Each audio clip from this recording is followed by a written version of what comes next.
बोले सोने हाल सासवी अकाल। सतनाम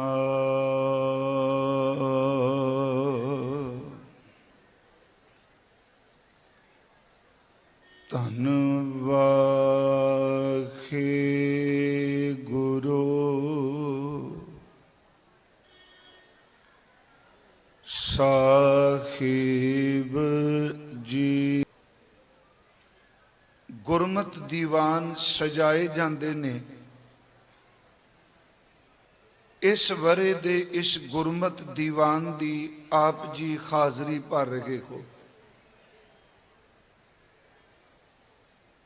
दास तो पहला हुणे ही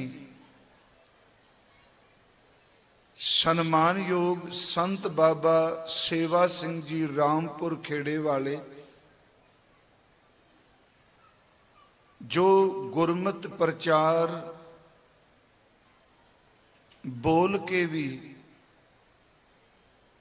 सिमरन समागम राही भी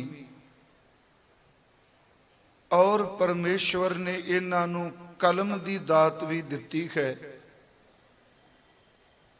गुरमत दे साहित्य राही भी छोटे ट्रैक्ट पैंफलेट बना के भी गुरसिक्खी दी, गुरु शब्द दी, गुरु ग्रंथ साहिब जी की गल कर गुरु पंथ की सेवा कर रहे हैं। आपने पहला महापुरखों के बचन विचार श्रवण कीते आ। मैं वार वार असी सारे नाम नहीं रिपीट करांगे। आप संगत दे सन्मुख मैं काफ़ी समय तो बाद आया। कुछ शरीरक खिचलां करके, बीमारी करके, विदेश विच रहन करके बाबा जी का सदा पत्र हर समागम ते पहुंचता रहा। उस गैर हाजरी की भी खिमा। आओ आप जितने हजूर दे चरना विच उपस्थित हो और जेड़ी संगत वख वख सेवा निभा रही है, लंगर दी, जोड़ियां दी, पार्किंग दी, जिथों तक आवाज पहुंचती है, आप सेवा करने वाले असीस बख्शो तां जो मैं आप जी दे सन्मुख सतगुरां दीयां सिफतां कर सकां। गुरु बख्शी फतेह स्वीकार करो। अदब सहित उच्चारण करो जी। वाहिगुरु जी का खालसा, वाहिगुरु जी की फतेह। असी उस इतिहासक नगर विच बैठे हां जिथे इतिहास की लिखाई भी शुरू हुई। सतगुरु गुरु अंगद देव बन के जदों सच्चे पातशाह जी खडूर पहुंचे आ, असी अपनी शब्दावली विच अदब नाल खडूर साहिब कहने आ। भावें इस पिंड विच पहला भी वसों सी। जिस वक्त भाई लहणा जी आए ने, शरीरक तौर ते वसों इस नगर विच पहला भी सी, पर जदों गुरु नानक साहब की बख्शिश लैके गुरु अंगद साहब जी दे रूप विच इत्थे आए, ते सच ये वे कि इस नगर का खास करके जिक्र गुरु ग्रंथ साहब की बाणी विच कीता गया। क्योंकि कुछ थावां ने जिन्हां दा जिक्र गुरु ग्रंथ साहब विच सानूं मिलदा है। उदाहरण के तौर ते लाहौर शहर है, पहला इस इकट्ठे पंजाब का हिस्सा सी, जिसनूं सिख राज वेले लाहौर दरबार ते लाहौर तख्त कहा जाता सी। ਅੱਜ ਉਹ ਪਾਕਿਸਤਾਨ ਵਿੱਚ ਹੈ ਤੇ ਉਹ ਲਾਹੌਰ ਸ਼ਹਿਰ ਜਿੱਥੇ ਗੁਰੂ ਨਾਨਕ ਸਾਹਿਬ ਜੀ ਨੇ ਦੁਨੀ ਚੰਦ ਨੂੰ ਸੂਈ ਦੇ ਕੇ ਦੀਨ ਨਾਲ ਸੀ ਕੇ ਰੱਖ ਦਿੱਤਾ। ਉਹ ਲਾਹੌਰ ਸ਼ਹਿਰ ਜਿੱਥੇ ਸਤਿਗੁਰੂ ਗੁਰੂ ਨਾਨਕ ਸਾਹਿਬ ਜੀ ਉਹਨਾਂ ਨੇ ਦੁਨੀ ਚੰਦ ਨੂੰ ਆਤਮਿਕ ਉਪਦੇਸ਼ ਦਿੱਤਾ। ਔਰ ਉਹ ਸ਼ਹਿਰ ਜਿਸ ਦੇ ਚੂਨਾ ਮੰਡੀ ਬਾਜ਼ਾਰ ਵਿੱਚ ਸੋਢੀਆਂ ਦੇ ਘਰ ਨੇ, ਉੱਥੇ ਬਾਬਾ ਖਰਦਾਸ ਜੀ ਸੋਢੀ ਮਾਤਾ ਦਇਆ ਕੌਰ ਦੀ ਕੁੱਖ ਚੋਂ ਸੋਢੀ ਸੁਲਤਾਨ ਪਾਤਸ਼ਾਹ ਧੰਨ ਗੁਰੂ ਰਾਮਦਾਸ ਮਹਾਰਾਜ ਜੀ ਦਾ ਜਨਮ ਹੋਇਆ ਹੈ। ਜ਼ਿਕਰ ਤਾਂ ਉਸ ਸ਼ਹਿਰ ਦਾ ਵੀ ਹੈ ਗੁਰੂ ਗ੍ਰੰਥ ਸਾਹਿਬ ਵਿੱਚ, ਤੇ ਉਹ ਸ਼ਹਿਰ ਦਾ 2 ਵਾਰੀ ਨਾਮ ਆਇਆ ਹੈ। ਇੱਕ ਤਾਂ ਹੈ ਸਤਿਗੁਰੂ ਗੁਰੂ ਨਾਨਕ ਸਾਹਿਬ ਜੀ ਦਾ ਬਚਨ, ਲਾਹੌਰ ਸ਼ਹਿਰ ਜ਼ਹਿਰ ਕਹਿਰ ਸਵਾ ਪਹਿਰ। ਇਹ ਗੁਰੂ ਨਾਨਕ ਸਾਹਿਬ ਜੀ ਦੇ ਬਚਨ ਆਪ ਅਕਸਰ ਸੁਣਦੇ ਹੋ। ਟੀਕਾਕਾਰਾਂ ਨੇ ਇਹਦੇ ਅਰਥ ਕਰ ਲੱਗਿਆਂ ਆਪਣੇ ਆਪਣੇ ਢੰਗ ਨਾਲ ਆਪਣੀ ਆਪਣੀ ਬੁੱਧ ਅਨੁਸਾਰ ਕੀਤੇ ਨੇ। ਤੇ ਆਪ ਸੰਗਤ ਨੂੰ ਬੇਨਤੀ ਕਰਾਂ, ਉਚਾਰਨ ਸ਼ੁੱਧ ਇੱਕ ਜੈਸਾ ਹੋਵੇ, ਪਰ ਅਰਥਾਂ ਨੂੰ ਅਸੀਂ ਕਦੀ ਵੀ ਇੱਕ ਸੀਮਾ ਵਿੱਚ ਨਹੀਂ ਬੰਨ ਸਕਦੇ। ਇਹ ਫਿਰ ਬੇਨਤੀ ਸੁਣਿਓ, ਕੁਝ ਅਰਥ ਐਸੇ ਨੇ ਜਿਹੜੇ ਕੋਸ਼ ਵਿੱਚੋਂ ਲੱਭ ਕੇ ਤਿਆਰ ਕੀਤੇ ਜਾਂਦੇ ਆ, ਪਰ ਉਂਝ ਗੁਰੂ ਕਾਲ ਵਿੱਚ ਗੁਰੂ ਗੋਬਿੰਦ ਸਿੰਘ ਜੀ ਤੱਕ ਹਾਂ ਜ਼ਬਾਨ ਤੋਂ ਕਥਾ ਜ਼ਰੂਰ ਸੁਣਾਈ, ਸੰਪਰਦਾਵਾਂ ਟਕਸਾਲਾਂ ਹਜ਼ੂਰ ਨੇ ਮੁਖ ਤੋਂ ਬਾਣੀ ਉਚਾਰਨ ਕੀਤੀ, ਤੇ ਗੁਰੂ ਗੋਬਿੰਦ ਸਿੰਘ ਜੀ ਨੇ ਮੁਖ ਤੋਂ ਗੁਰੂ ਗ੍ਰੰਥ ਸਾਹਿਬ ਦੇ 48 ਸਿੰਘਾਂ ਨੂੰ ਅਰਥ ਸੁਣਾਏ, ਪਰ ਲਿਖੇ ਨਹੀਂ ਸਨ। ਟੀਕਾ ਨਹੀਂ ਮੁਕੰਮਲ ਹੋਇਆ। ਇਹਦੇ ਵੀ ਕਈ ਕਾਰਨ ਨੇ। ਉਸ ਤੋਂ ਬਾਅਦ ਸਾਨੂੰ ਟੀਕੇ ਮਿਲਦੇ ਨੇ, ਪਰ ਮੈਂ ਫਿਰ ਵੀ ਬੇਨਤੀ ਕਰਾਂਗਾ, ਰਹਿੰਦੀ ਦੁਨੀਆ ਤੱਕ ਜਿਤਨੇ ਮਰਜ਼ੀ ਟੀਕੇ ਹੋਣ ਚੰਗੀ ਬਾਤ ਹੈ, ਪਰ ਗੁਰੂ ਗ੍ਰੰਥ ਸਾਹਿਬ ਦੇ ਮੁਕੰਮਲ ਅਰਥ ਕਰਕੇ ਕੋਈ ਨਹੀਂ ਦਾਅਵਾ ਕਰ ਸਕਦਾ ਕਿ ਜਿਹੜੇ ਅਰਥ ਮੈਂ ਕੀਤੇ ਨੇ ਇਹ ਹੀ ਆਖਰੀ ਅਰਥ। ਕਿਉਂਕਿ ਕੱਲ ਸ਼ਾਇਦ ਪਰਸੋਂ ਰਾਤ ਮੈਂ ਇੱਕ ਜਗ੍ਹਾ ਬੋਲ ਰਿਹਾ ਸਾਂ, ਮੈਂ ਅਰਥ ਕਰ ਦਿਆਂਗਾ ਜ਼ਬਾਨ ਨਾਲ, ਪਰ ਮੇਰਾ ਜੀਵਨ ਤੇ ਓਨੀ ਸੁਰਤ ਓਨੀ ਨਿਰਮਲ ਨਹੀਂ ਜਿੰਨੀ ਉੱਚੀ ਅਵਸਥਾ ਵਿੱਚ ਬਾਣੀ ਉਚਾਰਨ ਕੀਤੀ ਗਈ। ਇਸ ਸ਼ਬਦ ਨੂੰ ਫਿਰ ਮੇਰੀ ਬੇਨਤੀ ਸੁਣਿਓ। ਹੁਣ ਦੇਖੋ, ਮੈਂ ਇਹ ਅਰਥ ਕਰ ਦਿਆਂਗਾ ਕਿ ਵੱਡਾ ਸਾਹਿਬ, ਉੱਚਾ ਥਾਂ, ਉੱਚੇ ਉੱਪਰ, ਉੱਚਾ ਨਾਉ। ਜਪਜੀ ਸਾਹਿਬ ਦੇ ਬਚਨ ਨੇ ਕਿ ਪਾਰ ਬ੍ਰਹਮ ਪਰਮੇਸ਼ਵਰ ਵੱਡੇ ਨੇ। ਸਾਹਿਬ ਦਾ ਅਰਥ ਮਾਲਕ, ਵਾਹਿਗੁਰੂ ਮਾਲਕ ਸਭ ਤੋਂ ਵੱਡੇ। ਉਹਨਾਂ ਤੋਂ ਵੱਡਿਆਂ ਤੋਂ, ਉਸ ਵੱਡੇ ਤੋਂ, ਉਸ ਉੱਚੇ ਤੋਂ ਉੱਚਾ ਉਹਦਾ ਨਾਮ ਹੈ। ਵੱਡਾ ਸਾਹਿਬ, ਉੱਚਾ ਥਾਂ, ਉੱਚੇ ਉੱਪਰ, ਉੱਚਾ ਨਾਉ। ਥਾਂ ਵੱਡਾ, ਨਾਉ ਉੱਚਾ। ਪਰ ਅੱਗੇ ਸਤਿਗੁਰਾਂ ਨੇ ਇੱਕ ਸ਼ਰਤ ਲਾ ਦਿੱਤੀ, ਇਹ ਅਰਥ ਆਖਰੀ ਕਰ ਦਿੱਤੇ, ਵੱਡਾ ਸਾਹਿਬ ਉੱਚਾ ਥਾਂ, ਉੱਚੇ ਉੱਪਰ, ਉੱਚਾ ਨਾਉ। ਅਗਲੇ ਬਚਨ ਨੇ ਇਹ ਵੱਡ ਉੱਚਾ ਹੋਵੇ ਕੋਈ। ਇਹਦਾ ਮਤਲਬ ਕਿ ਇੰਨਾ ਵੱਡਾ, ਇੰਨਾ ਉੱਚਾ ਕੋਈ ਹੋਵੇ ਤੇ ਉਸ ਉੱਚੇ ਪਰਮਾਤਮਾ ਨੂੰ ਜਾਣ ਸਕਦਾ ਹੈ। ਹੁਣ ਆਖਰੀ ਅਰਥ ਮੈਂ ਵੀ ਕਰ ਦਿਆਂਗਾ, ਇਹ ਵੱਡ ਉੱਚਾ ਹੋਵੇ ਕੋਈ। ਪਰ ਗੁਰਮਖੋ, ਇਹ ਵੱਡ ਉੱਚਾ ਅੱਖਰਾਂ ਨਾਲ ਨਹੀਂ ਹੁੰਦਾ, ਇਹ ਵੱਡ ਉੱਚਾ ਰੱਬ ਦੀ ਕਿਰਪਾ ਨਾਲ ਹੀ ਹੋ ਸਕਦਾ। ਫਿਰ ਬੇਨਤੀ ਹੈ, ਵੱਡਾ ਸਾਹਿਬ ਉੱਚਾ ਥਾਂ, ਉੱਚੇ ਉੱਪਰ, ਉੱਚਾ ਨਾਉ। ਇਹ ਵੱਡ ਉੱਚਾ ਹੋਵੇ ਕੋਈ, ਤਿਸ ਉੱਚੇ ਕੋ ਜਾਣੇ ਸੋਏ। ਉਸ ਉੱਚੇ ਨੂੰ ਜਾਣੇ। ਪਰ ਅਗਲੀ ਗੱਲ ਵੇਖੋ, ਫਿਰ ਮਤਾ ਕੋਈ ਕਹੇ ਮੈਂ ਏਵਡ ਵੱਡਾ ਹੋ ਕੇ ਉਹਨੂੰ ਜਾਣ ਲਿਆ, ਅੱਗੇ ਗੁਰੂ ਜੀ ਨੇ ਫਿਰ ਕਹਿ ਦਿੱਤਾ, ਨਹੀਂ, ਜੇਵਡ ਆਪ ਜਾਣੇ ਆਪ ਆਪ। ਫਿਰ ਇਹਨਾਂ ਤੁਕਾਂ ਨੂੰ ਬੇਨਤੀ ਨੂੰ ਸੁਣਿਓ, ਏਵਡ ਉੱਚਾ ਹੋਵੇਗਾ ਤੇ ਉੱਚੇ ਨੂੰ ਜਾਣੇਗਾ। ਪਰ ਫਿਰ ਨਾਲ ਅੱਗੇ ਸੀਮਾ ਬੰਨ ਦਿੱਤੀ, ਨਹੀਂ, ਏਵਡ ਉੱਚਾ ਹੋ ਕੇ ਵੀ ਨਹੀਂ ਜਾਣ ਸਕਦਾ, ਇਹ ਸਿਰਫ ਉਹ ਹੀ ਜਾਣਦਾ ਹੈ, ਉਸ ਤੋਂ ਬਿਨਾ ਕਿੰਨੇ ਜਾਣਨਾ ਹੈ। महाराज कहते जेवड़ आप जाने आप आप, ते जे किसी ने जानिया है अपने उद्यम नाल, अपनी मुशक्कत नाल, अपनी साधना नाल नहीं। 3 शब्द गुरु जी ने वरते थे। महाराज बचन कर रहा, जेवड़ आप जाने आप नानक नदरी करमी दात। ये 3 शब्द फिर बेनती है जी। जे जानिया है ते उसकी नदर नाल जानिया है, करमी दा अर्थ है उसकी बख्शिश नाल जानिया है। ते इस जाने नू अपनी कमाई नाल ना जोड़े, इस जाने नू दात जाने, क्योंकि दातां कमाइयां नाल नहीं मिलदियां, दातां केवल दाते दी मेहर नाल मिलदियां। फिर अर्ज है महाराज गुरु साहब दा बचन है, एक कने की दात आपस ते जो पाई है, ਉਹਨੂੰ ਦਾਤ ਕਿਵੇਂ ਕਹਿ ਸਕਨੇ ਆ ਜਿਹੜੀ ਕਹੀ ਜੀ ਮਿਹਨਤਾਂ ਕੀਤੀਆਂ, ਕਮਾਈਆਂ ਕੀਤੀਆਂ ਤੇ ਦਾਤਾਂ ਮਿਲੀਆਂ।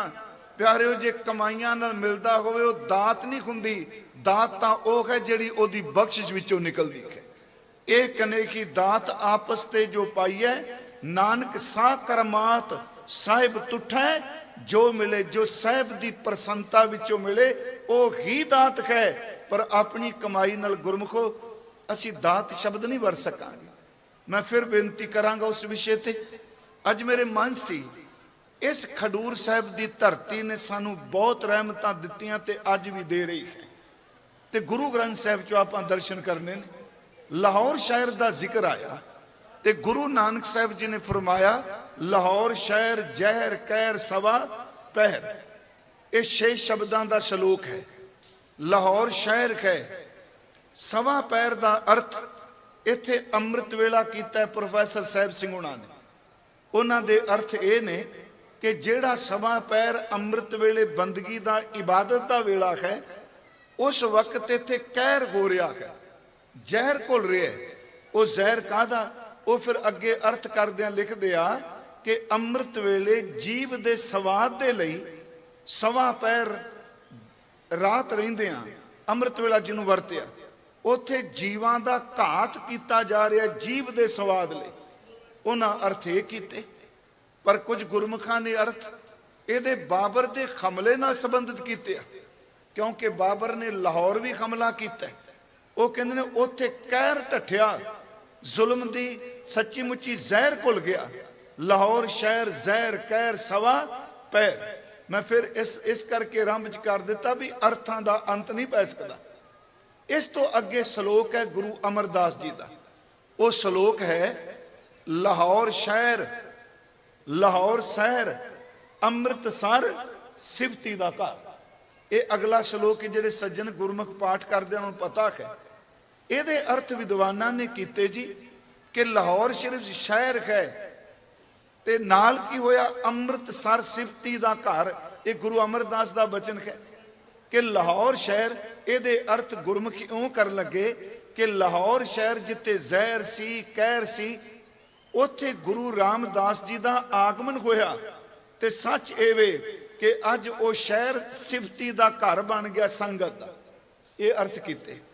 ਪਰ ਮੇਰੇ ਮਨ ਚ ਆਉਂਦਾ, ਮੈਂ ਦਾਵਾ ਨਹੀਂ ਕਰਾਂਗਾ ਅਰਥਾਂ ਦਾ, ਕਿਉਂਕਿ ਤੁਹਾਡੇ ਕੋਲ ਇੱਥੇ ਕਥਾਵਾਚਕ ਵਿਦਿਆਰਥੀ ਵੀ ਪੜ੍ਹੇ ਲਿਖੇ ਸੱਜਣ ਆ। ਜੇ ਸ਼ਹਿਰ ਦੀ ਗੱਲ ਚੱਲ ਰਹੀ ਹੈ, ਲਾਹੌਰ ਸਿਰਫ ਇੱਕ ਸ਼ਹਿਰ ਹੈ ਜਿੱਥੇ ਧੱਕਾ ਜ਼ੋਰ ਹੈ, ਗੁਰੂ ਰਾਮਦਾਸ ਜੀ ਦਾ ਆਗਮਨ ਹੋਇਆ ਹੈ। ਪਰ ਹਜ਼ੂਰ ਕਹਿ ਰਹੇ ਨੇ, ਮੈਨੂੰ ਇੰਜ ਭਾਸਦਾ ਲਾਹੌਰ ਸਿਰਫ ਇੱਕ ਸ਼ਹਿਰ ਬਣ ਕੇ ਰਹਿ ਜਾਏਗਾ ਜਿਹੜਾ ਜਿਹੜੀ ਮੋੜੀ ਗੁਰੂ ਅਮਰਦਾਸ ਨੇ ਗੱਡੀ ਹੈ, ਇਹ ਅੰਮ੍ਰਿਤਸਰ ਇਹੋ ਜਿਹਾ ਵਸੇਗਾ ਤੇ ਸਦੇ ਰੱਬ ਦੀ ਸਿਫਤ ਕੀ ਹੁੰਦੀ ਰਹੇ। ਸੱਚੀ ਮੁੱਚੀ ਲਾਹੌਰ ਅੱਜ ਵੀ ਸ਼ਹਿਰ ਹੀ ਹੈ ਨਾ, ਪਰ ਗੁਰੂ ਜੀ ਨੇ ਕਿਹਾ ਲਾਹੌਰ ਸ਼ਹਿਰ। ਤੇ ਮਨ ਚਾਵੇਗਾ ਜੀ ਉਦੋਂ ਤੇ ਅੰਮ੍ਰਿਤਸਰ ਨਾ ਹੀ ਨਹੀਂ ਸੀ, ਉਦੋਂ ਮੋੜੀ ਗੱਡੀ ਤੇ ਸਿਰਫ ਅਸੀਂ ਮਹਾਰਾਜ ਨੇ ਨਾਮ ਰੱਖਿਆ ਗੁਰੂ ਕਾ ਚੱਕ, ਚੱਕ ਗੁਰੂ ਕਾ। ਉਂਝ ਆਪ ਇਸ ਇਲਾਕੇ 'ਚ ਬੈਠੇ ਹੋ। ਜਦੋਂ ਗੁਰੂ ਨਾਨਕ ਸਾਹਿਬ ਸੁਲਤਾਨਪੁਰ ਤੋਂ ਚੱਲੇ ਆ ਨਾ ਜੀ, ਪਹਿਲੀ ਉਦਾਸੀ, ਬਾਬਾ ਦੇਖੈ ਧਿਆਨ ਤਰ ਜਲਤੀ ਸਭ ਪ੍ਰਿਥਵੀ ਦਿਸਾਈ। ਇੱਥੋਂ ਮਹਾਰਾਜ ਜਦੋਂ ਚੱਲਦੇ ਆ ਤੇ ਆ ਦਰਿਆ ਪਾਰ ਕਰਕੇ ਨਾ ਜੀ ਬਿਆਸ, ਪਹਿਲਾ ਪੜਾਂ ਉਹ ਹੁੰਦਾ ਹੈ ਗੋਇੰਦਵਾਲ ਵਾਲੀ ਜਗ੍ਹਾ ਤੇ। ਅਜੇ ਗੋਇੰਦਵਾਲ ਤੇ ਵਸਿਆ ਨਹੀਂ ਸੀ। ਇੱਥੇ ਪ੍ਰਿੰਸੀਪਲ ਸਤਬੀਰ ਸਿੰਘ ਲਿਖਦੇ ਆ ਕਿ ਥਾਂ ਇੰਨਾ ਰਮਣੀਕ ਸੀ, ਇੱਕ ਤਾਂ ਹਰਿਆਵਲ ਤੇ ਨਿਰਮਲ ਦਰਿਆ ਦਾ ਪਾਣੀ, ਇੱਥੇ ਫਿਰ ਉਹ ਕਹਿੰਦੇ ਆ ਗੁਰੂ ਨਾਨਕ ਸਾਹਿਬ ਜੀ ਨੇ ਕੀਰਤਨ ਕੀਤਾ। ਕੀਰਤਨ ਦਾ ਇੰਨਾ ਆਨੰਦ ਬਣਿਆ, ਇੱਕ ਭਾਈ ਮਰਦਾਨਾ ਦੀ, ਦੂਸਰੇ ਗੁਰੂ ਨਾਨਕ ਸਾਹਿਬ ਦੀ। ਕੀਰਤਨ ਦੀ ਸਮਾਪਤੀ ਤੋਂ ਬਾਅਦ ਭਾਈ ਸਾਹਿਬ ਨੇ ਕਿਹਾ, ਸਤਿਗੁਰੂ ਇਸ ਜਗ੍ਹਾ ਤੇ ਇੰਨਾ ਮਨ ਟਿਕਿਆ, ਉਂਝ ਤਾਂ ਸਤਿਗੁਰੂ ਦਾ ਸ਼ਬਦ ਗਾਵਣ ਹਾਰਾ ਹੋ। ਮਹਾਰਾਜ ਜਗ੍ਹਾ ਕਿੰਨੀ ਸੋਹਣੀ। ਤੇ ਮਹਾਰਾਜ ਜੀ ਨੇ ਕਿਹਾ, ਮਰਦਾਨਿਆਂ ਵਕਤ ਆਏਗਾ, ਇਹ ਵਸਦੀ ਹੋਵੇਗੀ, ਇੱਥੇ ਇੱਕ ਮਹਾਂਪੁਰਖ ਆਪਣਾ ਨਿਵਾਸ ਕਰੇਗਾ। ਇਹ ਸ਼ਬਦ ਹੈ ਸਾਡੀ ਹਿਸਟਰੀ ਦੇ ਕਿ ਮਹਾਂਪੁਰਖ ਆਏਗਾ, ਗੁਰੂ ਅਮਰਦਾਸ ਵੱਲ ਇਸ਼ਾਰਾ ਹੈ, ਇਹ ਵਸਦੀ ਹੋਏਗੀ। ਇੱਥੋਂ ਸਤਿਗੁਰੂ ਜਾਂਦੇ ਨੇ ਤੁਹਾਡੇ ਨੇੜੇ ਫਤਿਆਬਾਦ, ਗੁਰੂ ਨਾਨਕ ਸਾਹਿਬ ਜੀ ਦਾ ਸਥਾਨ ਹੈ ਜੀ ਇੱਥੇ। ਇੱਥੋਂ ਫਿਰ ਸਤਿਗੁਰੂ ਜਾਂਦੇ ਆ ਜਿੱਥੇ 68 ਤੀਰਥ ਆਪ ਜੀ ਕਹਿੰਦੇ। ਜਦੋਂ ਆਪਾਂ ਦਰਬਾਰ ਸਾਹਿਬ ਜਾਂਦੇ ਆ ਨਾ ਜੀ, 68 ਤੀਰਥ, ਵੇਖੋ ਆਪੋ ਆਪਣੀ ਅਪਰੋਚ ਹੈ। ਹੁਣ ਕਈ ਸੱਜਣ ਆਪਾਂ ਕਿਉਂਕਿ ਯਤਨ ਕਰਨੇ ਆ ਕੋਈ ਨੈਗੇਟਿਵ ਗੱਲ ਨਾ ਕੀਤੀ ਜਾਏ। ਜੇ ਕਿਸੇ ਨੂੰ ਗਾਲਾਂ ਕੱਢ ਕੇ ਗੁਰੂ ਨੂੰ ਵੱਡਾ ਕਹਿਣਾ, ਗੁਰੂ ਵੱਡਾ ਨਹੀਂ ਹੋਣਾ। ਆਪਣੇ ਗੁਰੂ ਦੀਆਂ ਸਿਫਤਾਂ ਇੰਨੀਆਂ ਕਰੋ ਕਿ ਲੋਕ ਕਹਿਣ ਕਿ ਸਭ ਤੇ ਵੱਡਾ ਸਤਿਗੁਰੂ ਨਾਨਕ। ਆਪੋ ਆਪਣੀ ਅਪਰੋਚ ਹੈ। ਹੁਣ ਅੰਮ੍ਰਿਤਸਰ ਅਸੀਂ ਜਾਂਦੇ ਹਾਂ, ਹਰ ਕੀ ਪੌੜੀ ਤੋਂ ਚੁਲਾ ਲੈਂਦੇ ਆ। ਤੁਹਾਨੂੰ ਪਤਾ ਹੈ ਇੱਕ ਹਰ ਕੀ ਪੌੜੀ ਤਾਂ ਹਰਿਦੁਆਰ ਹੈ, ਇੱਕ ਹਰ ਕੀ ਪੌੜੀ ਪਿੱਛੇ ਹੈ, ਤੇ ਬਕਾਇਦਾ ਪੌੜੀਆਂ ਨੇ ਉੱਥੇ ਜੀ। ਇੱਕ 68 ਤੀਰਥ ਪੂਰੇ ਹਿੰਦੁਸਤਾਨ ਚ ਨੇ, ਤੇ ਇੱਕ 68 ਤੀਰਥ ਜਿਹੜਾ ਦੁਖ ਭੰਜਨੀ ਬੇਰੀ ਦੇ ਨਾਲ ਹੈ। ਇਹ ਕਿਉਂ? ਖਾਲਸਾ ਜੀ ਇਹ ਗੱਲ ਚੇਤੇ ਰੱਖਿਓ, ਇਹ ਤੁਹਾਡੇ ਨਿਆਰੇਪਨ ਦੀਆਂ ਨਿਸ਼ਾਨੀਆਂ ਨੇ, ਇਹਨਾਂ ਨੂੰ ਖੰਡਨ ਨਾ ਕਰੋ ਕਿ ਪਿੱਛੇ ਜਾਣੇ ਆ 68। ਗੁਰੂ ਜੀ ਨੇ ਕਿਹਾ ਲੋਕ ਤੁਰ ਕੇ ਜਾਂਦੇ ਨੇ ਹਰਿਦੁਆਰ 68 ਹਰ ਕੀ ਪੌੜੀ ਤੇ ਟੁੱਪੀਆਂ ਮਾਰਦੇ ਨੇ। ਮੈਂ ਤੇਰੇ ਘਰ ਚ ਹਰ ਕੀ ਪੌੜੀ ਬਣਾ ਦਿੱਤੀ, ਇੱਥੇ ਨਿਰੰਤਰ ਕੀਰਤਨ ਚੱਲੇਗਾ, ਤੈਨੂੰ ਕਿਸੇ ਹਰ ਕੀ ਪੌੜੀ ਦੀ ਲੋੜ ਨਹੀਂ, ਤੂੰ ਇੱਥੋਂ ਹੀ ਚੁਲਾ ਲੈ ਲਿਆ ਕਰ। ਇਸ ਨੁਕਤੇ ਨੂੰ ਸਮਝੋ। 68 ਤੀਰਥ ਬੜੇ ਦੂਰ ਦੂਰ ਨੇ ਪੂਰੇ ਹਿੰਦੁਸਤਾਨ ਵਿੱਚ, ਭਾਰਤ ਵਿੱਚ।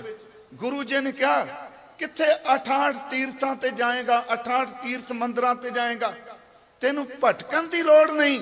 ਆ ਤੇਰੇ ਸਾਹਮਣੇ 68 ਤੀਰਥ ਬਣਾ ਦਿੱਤਾ, ਤੂੰ ਇਸ ਤੀਰਥ ਤੇ ਬੈਠ ਕੇ ਬੰਦਗੀ ਕਰੀ, ਤੇਰੇ 68 ਤੀਰਥ ਆਪਣੇ ਆਪ ਹੀ ਪੂਰੇ ਹੋ ਜਾਣਗੇ। ਉਂਝ ਵੈਸੇ ਆ ਬਜ਼ੁਰਗ ਸਾਰੇ ਬੈਠੇ ਨੇ ਕਾਰ ਸੇ, ਇਸ ਅਸਲ ਚ 68 ਤੀਰਥ ਗੁਰਦੁਆਰਾ ਸੀ, ਇੱਥੇ ਪ੍ਰਕਾਸ਼ ਹੁੰਦਾ ਸੀ। ਹੁਣ ਸਿਰਫ ਪੌੜੀ ਰਹਿ ਗਈ, ਪਾਲਕੀ ਰਹਿ ਗਈ। ਇਹ ਬੈਠੇ ਨੇ ਜਥੇਦਾਰ ਸਾਹਿਬ, ਮੈਂ ਕਈ ਵਾਰੀ ਬੇਨਤੀ ਕੀਤੀ, ਚਲੋ ਸਟੇਜ ਤੇ ਵੀ ਕਹਿ ਜਾਣਾ ਚਾਹੀਦਾ। ਮੰਜੀ ਸਾਹਿਬ ਕਥਾ ਹੁੰਦੀ ਹੈ, ਯਾਦ ਰੱਖਿਓ, ਦੀਵਾਨ ਹਾਲ ਚ ਕਥਾ ਹੁੰਦੀ ਹੈ, ਮੰਜੀ ਤੇ ਨਹੀਂ ਹੁੰਦੀ। ਦੀਵਾਨ ਹਾਲ ਵੱਖਰਾ, ਮੰਜੀ ਸਾਹਿਬ ਵੱਖਰਾ ਹੈ।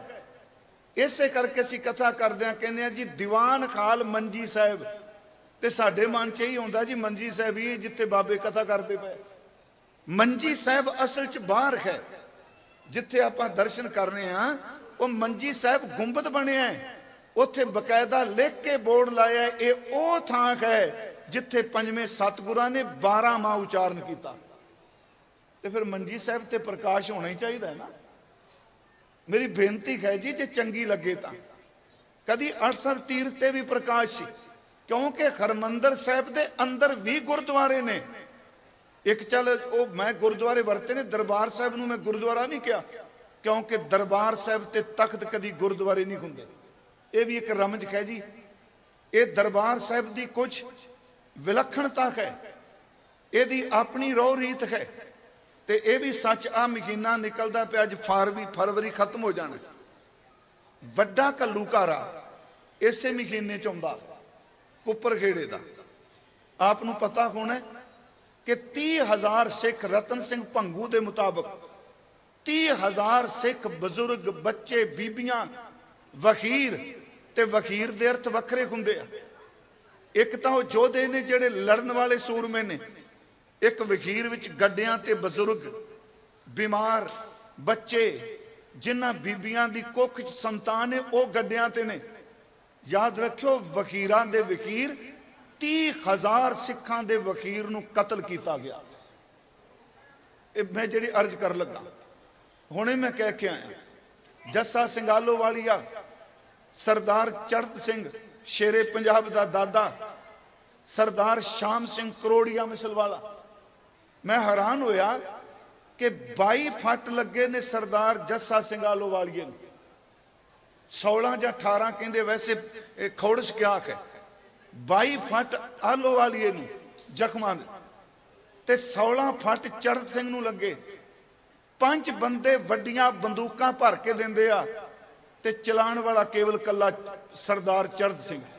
ਇਹਨਾਂ ਕਮਾਲ ਦਾ ਨਿਸ਼ਾਨ ਕੀ ਸੀ ਉਹ ਕਿ ਆਸ਼ਿਸ਼ਕਾਰ ਦਾ ਦੁਸ਼ਮਣ, ਕਿਉਂਕਿ ਫਰਵਰੀ ਮਹੀਨਾ ਭੁਲਾਉਣ ਵਾਲਾ ਨਹੀਂ। ਬਾਬਾ ਜੀ ਬੈਠੇ ਆ 10 ਫਰਵਰੀ ਨੂੰ ਸਿੱਖ ਰਾਜ ਦਾ ਆਖਰੀ ਥੰਮ ਡਿੱਗਿਆ ਹੈ ਸਭਰਾਵਾਂ ਦੀ ਧਰਤੀ ਤੇ। ਵੱਡਾ ਘੱਲੂਘਾਰਾ ਇਹਦੇ ਚ ਹੋਇਆ ਤੇ 1 ਸਦੀ ਹੋ ਗਈ ਹੈ। याद रखियो जो ननकाना साहब आजाद कराया गा करप्ट महंत तो वह भी फरवरी का महीना ही सी जी। मैं आपको सिर्फ जी बेनती कर लगा कि दरबार साहब आवागा मैं इस विषय ते अबदाली ने ढा दिता। सिखां दी विलखण एक रब की बख्शिश है। जिहड़ी इमारत दे असीं हुण दर्शन कर रहे हैं ये ढा दी गई सी। इस इमारत की उसारी मिस्त्री देसराज जी ते सरदार जस्सा सिंह आलोवालिया सारिया ने रल के मिसला ने 14 लाख रुपया उस वेले इकट्ठा होया सी। 9 लाख रुपया सरदार जस्सा सिंह उन्होंने दिता। उत्थे एक सवाल सी कि अबदाली फिर दोबारा आ जाना है ते अजे इहनूं रहण दईए, पता नहीं उन्हें की करना है। सरोवर पूर दिता। खालसा जी उत्थे आवाज आई सी अबदाली जदों मर्जी चढ़ के आ जाए, जे दरबार ही साडे कोल ना रहा तो फिर पातशाही कादी है। दरबार पातशाही वास्ते जरूरी है। मैं आपनूं जिहड़ी बेनती कर लगा थोड़ा जा निकलिया विषय तो। महाराज अड़सठ वाली तीर्थ वाली जगह ते गए गुरु नानक साहब जी। उदों बेरियां बहुत ज्यादा सन जी। जल हर वेले खलोता रहिंदा सी। इत्थे फिर सुल्तान विंड पिंड दा जिमीदार सी भाई तारा, उहदा नाम भाई तारा सी। ਉਹਦੇ ਬੱਚੇ ਦਾ ਧਮਾਨ ਸੀ। ਪਹਿਲਾਂ ਪਿੰਡਾਂ 'ਚ ਧਮਾਨ ਕਰਦੇ ਹੁੰਦੇ ਸਨ। ਉਹ ਇੱਥੇ ਆਇਆ, ਇੱਥੇ ਸਾਧੂ ਸੰਤ ਬੰਦਗੀ ਵਾਲੇ ਟਿਕਦੇ ਸਨ। ਉਹਨੇ ਆਪਣੇ ਵੱਲੋਂ ਪ੍ਰਸ਼ਾਦ ਪਾਣੀ ਛਕਾਇਆ, ਸੇਵਾ ਕੀਤੀ।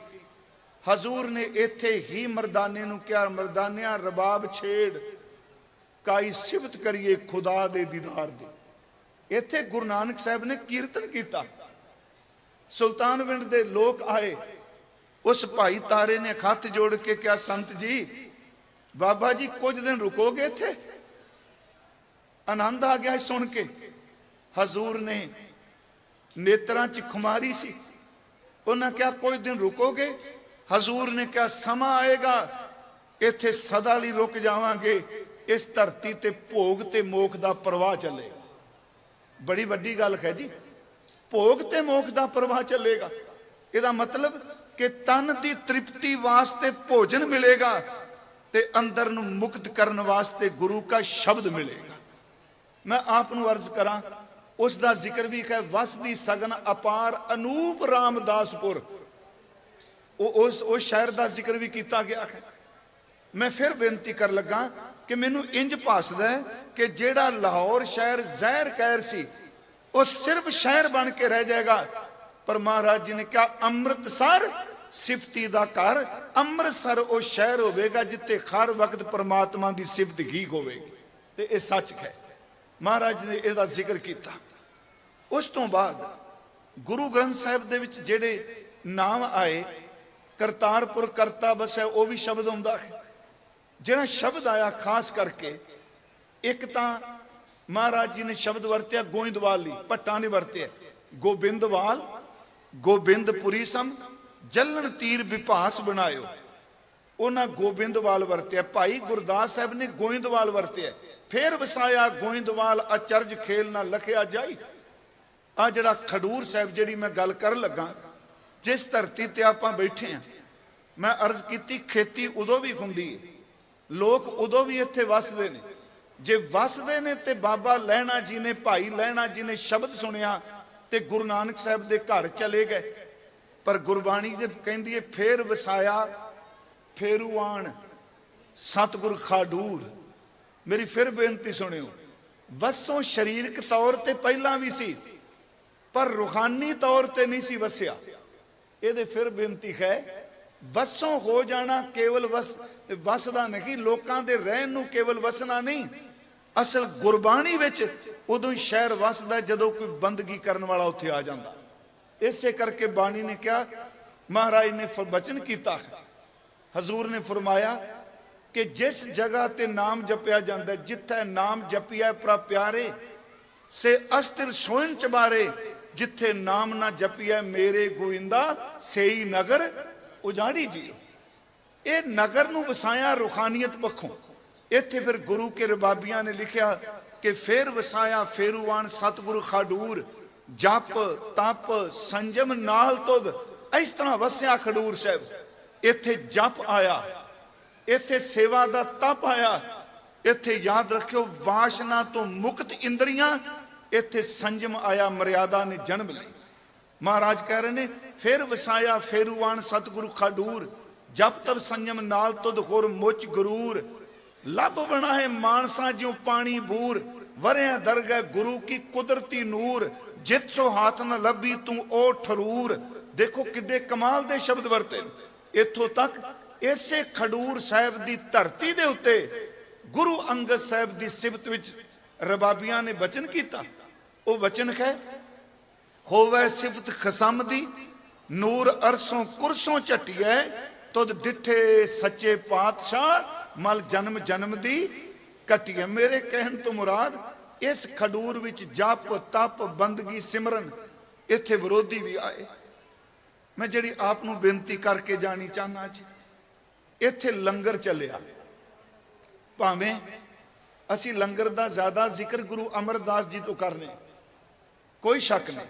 ਗੁਰੂ ਕੇ ਰਬਾਬੀਆਂ ਨੇ ਗੁਰੂ ਅਮਰਦਾਸ ਜੀ ਦੇ ਲੰਗਰ ਦਾ ਵੀ ਜ਼ਿਕਰ ਕੀਤਾ ਹੈ, ਉਹਨਾਂ ਨੇ ਗੁਰੂ ਅੰਗਦ ਸਾਹਿਬ ਦਾ ਵੀ ਕੀਤਾ, ਕਿਉਂਕਿ ਇਸ ਸੰਬੰਧੀ ਸਾਰੇ ਆਪ ਜੀ ਇਲਾਕੇ ਦੇ ਸੱਜਣ ਜਾਣਕਾਰ ਹੋ। ਉੱਥੇ ਜਦੋਂ ਮਹਾਰਾਜ ਜਦੋਂ ਆਏ, ਗਿਆਨੀ ਗਿਆਨ ਸਿੰਘ ਲਿਖਦੇ ਨੇ ਮਾਤਾ ਖੀਵੀ ਜੀ ਨੇ ਪੁੱਛਿਆ, ਜਦੋਂ ਗੁਰੂ ਅੰਗਦ ਸਾਹਿਬ ਆਏ ਗੁਰੂ ਬਣ ਕੇ ਮਾਤਾ ਸਭਰਾਈ ਦੇ ਘਰ ਬਹਿਣ ਤੋਂ ਪਹਿਲਾਂ, ਕਹਿਣ ਲੱਗੇ ਆਪ ਜੀ ਆਇਓ ਕਰਤਾਰਪੁਰ ਤੋਂ, ਮੇਰੇ ਲਈ ਕੀ ਲਿਆਏ?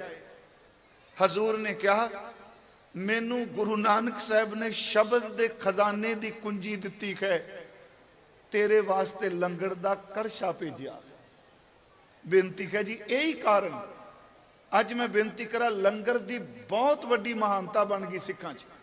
ਆ ਕਿਸਾਨ ਮੋਰਚਾ ਚੱਲਿਆ, ਮੈਂ ਯੂਪੀ ਜਾ ਕੇ ਆਇਆ, ਬਾਬਾ ਜੰਦ ਉੱਥੇ ਕਹਿੰਦੇ ਆ ਕਿ ਇਹ ਮੋਰਚੇ ਨੂੰ ਸਫਲ ਕਰਾਉਣ ਵਿੱਚ ਲੰਗਰ ਦਾ ਬਹੁਤ ਵੱਡਾ ਯੋਗਦਾਨ ਹੈ। ਯਾਦ ਰੱਖਿਓ 10 ਦਿਨ ਰੋਟੀ ਨਾ ਮਿਲੇ ਵੱਡਿਆਂ ਵੱਡਿਆਂ ਦੀ ਬੱਸ ਹੋ ਜਾਂਦੀ ਹੈ, ਇਹਨੂੰ ਇਗਨੋਰ ਨਾ ਕਰੀਏ। ਪਰ ਇੱਕ ਗੱਲ ਜਿਹੜੀ ਸਾਨੂੰ ਅੱਜ ਲੋੜ ਹੈ, ਤੇ ਬਾਬਾ ਜੀ ਉਦਮ ਕਰ ਰਿਹਾ, ਮੈਂ ਬਟਿੰਗ ਨਹੀਂ ਕਰ ਰਿਹਾ, ਗੁਰੂ ਘਰ ਵਿੱਚ ਲੰਗਰ ਦੋ ਤਰ੍ਹਾਂ ਦਾ ਹੈ। ਖਡੂਰ ਸਾਹਿਬ ਚੱਲਦਾ ਰਿਹਾ, ਅੱਜ ਵੀ ਚੱਲੇਗਾ, ਚੱਲ ਰਿਹਾ ਹੈ। ਇੱਕ ਲੰਗਰ ਹੈ ਸਰੀਰ ਦੀ ਤਾਕਤ ਵਾਸਤੇ, ਇਹ ਸਭ ਨੂੰ ਪਤਾ ਲੱਗ ਗਿਆ, ਤੇ ਸਾਰੇ ਅਨਮਤ ਵਾਲੇ ਵੀ ਕਹਿੰਦੇ ਨੇ ਜਹਾਂ ਪਰ ਨਿਸ਼ਾਨ ਸਾਹਿਬ ਹੈ ਵਹਾਂ ਪਰ ਲੰਗਰ ਜ਼ਰੂਰ ਮਿਲੇਗਾ। ਇਹ ਤੁਹਾਡਾ ਕੰਮ ਸੀ, ਅਗਲਾ ਕੰਮ ਸਾਡਾ ਪ੍ਰਚਾਰਕਾਂ ਦਾ ਰਹਿ ਗਿਆ। ਸ਼ਾਇਦ ਅਸੀਂ ਇੰਨੀ ਗੱਲ ਕਰ ਸਕੀਏ ਕਿ ਨਾ, ਲੋਕਾਂ ਨੂੰ ਨਿਸ਼ਾਨ ਸਾਹਿਬ ਦੇਖ ਕੇ ਲੱਗਦਾ ਇੱਥੇ ਲੰਗਰ ਮਿਲੇਗਾ, ਇੱਥੇ ਕੋਈ ਧੱਕਾ ਨਹੀਂ ਮਾਰੇਗਾ, ਇੱਥੇ ਸਭ ਬਰਾਬਰ ਨੇ। ਅਗਲੀ ਗੱਲ ਦੱਸਣੀ ਪਏਗੀ ਲੋਕੋ, ਇੱਥੇ ਕੇਵਲ ਪੰਗਤ 'ਚ ਲੰਗਰ ਹੀ ਨਹੀਂ ਮਿਲਦਾ, ਇੱਥੇ ਅੰਦਰ ਜਾ ਕੇ ਮੱਥਾ ਟੇਕੋ, ਗੁਰੂ ਗ੍ਰੰਥ ਸਾਹਿਬ ਕੋਲੋਂ ਸ਼ਬਦ ਦੀ ਬਖਸ਼ਿਸ਼ ਵੀ ਮਿਲਦੀ ਹੈ। ਇੱਥੇ ਦੇਖੋ, ਇਹ ਮੈਂ ਕਹਤਾ ਸਾਡਾ ਕੰਮ ਹੈ, ਕਿਉਂਕਿ ਲੋਕਾਂ ਨੂੰ ਸਿਰਫ ਇਹ ਮੈਸੇਜ ਜਾ ਰਿਹਾ ਵੀ ਸਿੱਖ ਲੰਗਰ ਲਾਉਂਦੇ ਆ। ਇੱਥੇ ਦੱਸਣਾ ਪਏਗਾ ਲੋਕੋ, ਇੱਥੇ ਭਗਤ ਰਵਿਦਾਸ ਸਾਹਿਬ ਮਹਾਰਾਜ ਵੀ ਉਸ ਬਰਾਬਰ ਬੈਠੇ ਆ ਜਿੱਥੇ ਭਗਤ ਕਬੀਰ ਸਾਹਿਬ ਜੀ ਨੇ। ਇੱਥੇ ਭਗਤ ਸੈਣ ਜੀ ਵੀ ਉੱਥੇ ਬੈਠੇ ਆ ਜਿੱਥੇ ਭਗਤ ਰਾਮਾਨੰਦ ਜੀ ਨੇ। ਇੱਥੇ ਰਾਮ ਨਾਮ ਜਪਣ ਵਾਲਾ ਵੀ ਬੈਠਾ ਹੈ, ਇੱਥੇ 5 ਵਕਤ ਦਾ ਨਮਾਜ਼ੀ ਵੀ ਬੈਠਾ ਹੈ, ਇੱਥੇ ਆਦ ਗੁਰੂ ਨਾਨਕ ਸਾਹਿਬ ਵੀ ਬੈਠੇ ਨੇ, ਇੱਥੇ ਭਗਤ ਜੈਦੇਵ ਵੀ ਬੈਠੇ ਨੇ। ਕੇਵਲ ਨਿਸ਼ਾਨ ਸਾਹਿਬ ਦੇਖ ਕੇ ਲੰਗਰ ਹੀ ਮਤ ਦੇਖੋ, ਅੱਗੇ ਚੱਲੋ, ਅੰਮ੍ਰਿਤ ਵੇਲੇ ਹਾਜ਼ਰੀ ਭਰੋ, ਇੱਥੇ ਗੁਰੂ ਕੇ ਸ਼ਬਦ ਦਾ ਲੰਗਰ ਵੀ ਮਿਲਦਾ। ਇਸੇ ਕਰਕੇ ਮਾਤਾ ਖੀਵੀ ਜੀ ਲਈ ਖੀਰ ਦਾ ਜ਼ਿਕਰ ਹੈ, ਗੁਰੂ ਅੰਗਦ ਸਾਹਿਬ ਲਈ ਖੀਰ ਦਾ ਜ਼ਿਕਰ ਨਹੀਂ। ਆਪ ਜੀ ਰਾਮਕਲੀ, ਮੈਂ ਇੱਕ ਵਾਰੀ ਕਹਿ ਕੇ ਗਿਆ ਸਾਂ, ਵਾਰ ਜ਼ਰੂਰ ਪੜਿਆ ਕਰੋ, ਖਾਸ ਕਰਕੇ ਸਵੇਰੇ ਅੰਮ੍ਰਿਤ ਵੇਲੇ ਇਸ਼ਨਾਨ ਕਰਦੇ। 8 ਪੌੜੀਆਂ ਨੇ, 9 ਕਰਤਾ ਕਾਦਰ ਕਰੇ ਕਿਉਂ ਬੋਲ ਹੋਵੇ ਜੋਖੀਮ ਦੇ। ਉਹਦੇ ਵਿੱਚ ਗੁਰੂ ਘਰ ਜੀ ਦੇ ਰਬਾਬੀ ਉਹ ਕੀਰਤਨ ਕਰਦੇ ਰਹੇ ਇੱਥੇ, ਉਹ ਲਿਖਦੇ ਆ, ਆਪ ਸਭ ਨੂੰ ਪਤਾ ਹੈ, ਬਲਵੰਡ ਖੀਵੀ ਨੇਕ ਜਨ ਜਿਸ ਬਹੁਤੀ ਸ਼ਾਉ ਪਤਰਾਲੀ। ਚਲੋ ਅਰਥ ਆਪਨੇ ਬੜੀ ਵਾਰੀ ਸੁਣੇ ਨੇ, ਕਿਉਂਕਿ ਇਹ ਇਸ ਥਾਂ ਤੇ ਵਾਪਰਿਆ। ਸੰਘਣੇ ਪੱਤਰਾਂ ਵਾਲੀ ਸ਼ਾਖ ਹੈ। ਬਲਵੰਡ ਖੀਵੀ ਨੇਕ ਜਨ ਜਿਸ ਬਹੁਤੀ ਸ਼ਾਉ ਪਤਰਾਲੀ, ਲੰਗਰ ਦੌਲਤ ਵੰਡੀਐ। ਇੱਥੇ ਸ਼ਬਦ ਦਾ ਜ਼ਿਕਰ ਨਹੀਂ ਕੀਤਾ, ਲੰਗਰ ਵਰਤਿਆ ਗਿਆ। ਤੇ ਮਾਤਾ ਜੀ ਸਿੱਖਾਂ ਲੋੜਵੰਦਾਂ ਦੀ ਜੇਬ ਵਿੱਚ ਪੈਸੇ ਵੀ ਪਾਉਂਦੇ ਆ, ਦੌਲਤ ਵੀ ਦਿੰਦੇ ਆ। ਲੰਗਰ ਦੌਲਤ ਵੰਡੀਐ ਰਸ ਅੰਮ੍ਰਿਤ ਖੀਰ ਘਿਆਲੀ। ਜੋ ਆਪ ਜੀ ਦੇ ਸਥਾਨ ਤੇ ਬਾਬਾ ਜੀ ਚਲਾ ਰਹੇ ਨੇ, ਇੱਥੇ ਖੀਰ ਮਿਲਦੀ ਹੈ ਘਿਓ ਪਾ ਕੇ। ਫਿਰ ਯਾਦ ਰੱਖਿਓ, ਘਿਓ ਵਾਲੀ ਖੀਰ। ਮੈਂ ਕਹਿੰਦਾ ਜੁੱਸੇ ਕਿੰਨੇ ਤਕੜੇ ਹੁੰਦੇ ਹੋਣਗੇ ਜਿਹੜੇ ਘਿਓ ਵਾਲੀ ਖੀਰ ਕਹਿੰਦੇ ਆ। ਇੱਥੇ ਤੇ ਸੱਚੀ ਮੁੱਚੀ ਪਹਿਲਾਂ ਕਹਿੰਦੇ ਹੁੰਦੇ ਸਨ ਨਾ ਜੀ, ਆ ਖੁਸ਼ੀ ਹੋਈ ਮੂੰਹ ਮਿੱਠਾ ਕਰਾਓ, ਇਹ ਆਉਣ ਵਾਲੇ ਸਮੇਂ 'ਚ ਨਿਬੜ ਜਾਣਾ ਕੰਮ। ਇਹ ਸ਼ੂਗਰ ਇੰਨੀ ਕੋਈ ਲੋਕਾਂ ਕਹਿਣਾ ਕਿ ਖੁਸ਼ੀ ਦਾ ਕੰਮ ਹੋਇਆ, ਲਿਆਓ ਲੂਣ ਵਾਲਾ ਮੂੰਹ ਕਰਾਓ। ਉਦੋਂ ਵੇਖੋ ਕਮਾਲ ਦੀ ਗੱਲ। ਵੇ ਸੁਣੋ, ਰਸ ਅੰਮ੍ਰਿਤ ਖੀਰ ਘਿਆਲੀ ਹੈ। ਤੇ ਜਦੋਂ ਗੁਰੂ ਅੰਗਦ ਸਾਹਿਬ ਜੀ ਦਾ ਜ਼ਿਕਰ ਕੀਤਾ, ਉੱਥੇ ਫਿਰ ਸ਼ਬਦ ਵਰਤਦੇ ਆ, ਲੰਗਰ ਚੱਲੈ ਗੁਰ ਸ਼ਬਦ ਖਾਰ ਤੋਟ ਨਾ ਆਵੀ ਖੱਟੀਐ। ਇਹਦਾ ਮਤਲਬ ਪੰਗਤ ਵਿੱਚ ਬੈਠ ਕੇ ਤੈਨੂੰ ਖੀਰ ਮਿਲੇਗੀ ਘਿਓ ਵਾਲੀ, ਪਰ ਜਿਸਮ ਵਧਾਉਣ ਵਾਸਤੇ ਨਹੀਂ। ਇਹਨੂੰ ਛਕਣ ਤੋਂ ਬਾਅਦ ਤੂੰ ਗੁਰੂ ਅੰਗਦ ਸਾਹਿਬ ਕੋਲ ਆਈ, ਸਿੱਖਾਂ ਤੈਨੂੰ ਸ਼ਬਦ ਦਾ ਲੰਗਰ ਮਿਲੇਗਾ ਤੇਰੀ ਆਤਮਾ ਦੇ ਉਧਾਰ ਵਾਸਤੇ। ਇਸੇ ਕਰਕੇ ਸੰਗਤ ਤੇ ਪੰਗਤ ਦਾ ਕਨਸੈਪਟ ਹੈ। ਉਸ ਤੋਂ ਬਾਅਦ ਲੰਗਰ ਦਾ ਜ਼ਿਕਰ ਗੋਇੰਦਵਾਲ ਸਾਹਿਬ ਦਾ ਵੀ ਹੈ। ਗੁਰੂ ਗ੍ਰੰਥ ਸਾਹਿਬ 'ਚ ਇੱਕ ਸ਼ਬਦ ਹੈ, ਇਹ ਰਾਮਕਲੀ ਕੀ ਵਾਰ 'ਚ ਹੈ, ਨੇਤਰ ਸੋਈ ਤੇਰੀ ਹੈ ਘਿਓ ਮੈਦਾ ਖਾਣ। ਇੱਥੇ ਖਾਣ ਲਫ਼ਜ਼ ਆਇਆ। ਅਸੀਂ ਪੰਜਾਬੀ 'ਚ ਆਮ ਤੌਰ ਤੇ ਖਾਣ ਦਾ ਅਰਥ ਕਰਨੇ ਆ ਖਾਣਾ, ਪਰ ਇੱਥੇ ਖਾਣ ਦਾ ਅਰਥ ਹੈ ਖੰਡ। ਟੀਕਾਕਾਰਾਂ ਨੇ ਅਰਥ ਖੰਡ ਕੀਤੇ। ਉੱਥੇ ਰਸੋਈ ਵਿੱਚ ਸ਼ਬਦ ਵਰਤਿਆ, ਨੇਤਰ ਸੋਈ ਤੇਰੀ ਹੈ ਘਿਓ ਮੈਦਾ ਖਾਣ। ਤੇਰੀ ਰਸੋਈ ਵਿੱਚ ਧੰਨ ਗੁਰੂ ਅਮਰਦਾਸ ਮਹਾਰਾਜ ਰੋਜ਼ਾਨਾ ਘਿਓ ਮਿਲਦਾ ਹੈ, ਖੰਡ ਮਿਲਦੀ ਏ, ਰਸ ਦਾ ਇੱਕ ਲੰਗਰ ਮਿਲਦਾ। ਮੈਂ ਤਾਂ ਬੇਨਤੀ ਕੀਤੀ ਕਿ ਗੁਰਮਤ ਕੇਵਲ ਖਾਣ ਤੱਕ ਸੀਮਤ ਨਹੀਂ ਰੱਖਦੀ। ਲੰਗਰ ਇਸ ਕਰਕੇ ਛਕਣਾ ਜੀਣ ਲਈ, ਕਿਉਂਕਿ ਖੁਰਾਕ ਚਾਹੀਦੀ ਸਰੀਰ ਨੂੰ, ਤੇ ਜੀਣਾ ਇਸ ਕਰਕੇ ਵੀ ਗੁਰੂ ਦੇ ਸ਼ਬਦ ਨੂੰ ਕਮਾਉਣ ਦੇ ਲਈ, ਜੀਣਾ ਇਸ ਕਰਕੇ ਗੁਰੂ ਦੀ ਸੇਵਾ ਕਰਨ ਲਈ। ਮੈਂ ਬੇਨਤੀ ਕਰਾਂ, ਇਸ ਧਰਤੀ ਤੇ ਧੰਨ ਗੁਰੂ ਅੰਗਦ ਸਾਹਿਬ ਜੀ ਨੇ ਰਸ ਅੰਮ੍ਰਿਤ ਖੀਰ ਘਿਆਲੀ ਚੱਲੀ, ਇੱਥੇ ਗੁਰੂ ਕੇ ਸ਼ਬਦ ਦਾ ਲੰਗਰ ਚੱਲਿਆ, ਇੱਥੇ ਗੁਰਮੁਖੀ ਅੱਖਰਾਂ ਦਾ ਜਨਮ ਹੋਇਆ। ਪਹਿਲਾਂ ਭਾਵੇਂ ਚਲੋ ਸਾਡੇ ਸੱਜਣ ਅੱਜ ਕੱਲ ਜਿਵੇਂ ਗੁਰੂ ਨਾਨਕ ਸਾਹਿਬ ਦੀ ਪੱਟੀ ਵੀ ਮਿਲ ਜਾਂਦੀ, ਪਰ ਸਭ ਤੋਂ ਪਹਿਲਾਂ ਸਿੱਖ ਇਤਿਹਾਸ ਦੀ ਸੰਭਾਲ ਇਸ ਖਡੂਰ ਸਾਹਿਬ ਦੀ ਧਰਤੀ ਤੇ ਹੋਈ। ਭਾਈ ਬਾਲਾ ਜੀ ਹਜ਼ੂਰ ਦੀਆਂ ਸਾਖੀਆਂ ਸੁਣਾਉਂਦੇ ਨੇ, ਤੇ ਭਾਈ ਪੈੜਾ ਮੋਖਾ ਜੀ ਉਹਨੂੰ ਕਲਮ ਬੰਦ ਕਰਦੇ ਪਏ।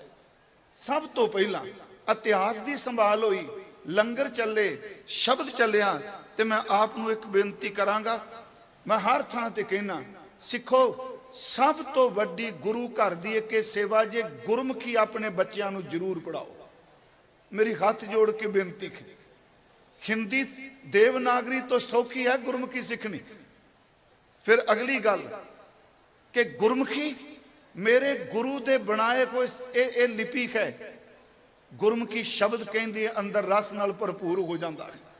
ਅੱਜ ਬਦਕਿਸਮਤੀ ਹੈ ਕਿ ਜਿਉਂ-ਜਿਉਂ ਬੰਦੇ ਕੋਲ ਪੈਸਾ ਹੁੰਦਾ ਹੈ, ਕੋਈ ਅੰਗਰੇਜ਼ੀ ਬੋਲੀ ਜਾਂਦੇ, ਬੋਲੋ ਰੱਜ ਕੇ, ਕੋਈ ਸਪੈਨਿਸ਼ ਬੋਲਦਾ, ਕੋਈ ਇਟਾਲੀਅਨ ਬੋਲਦਾ, ਤੇ ਕਈ ਹਿੰਦੀ ਵੱਲ ਦੱਬੀ ਜਾਂਦੇ ਆ ਕੰਮ।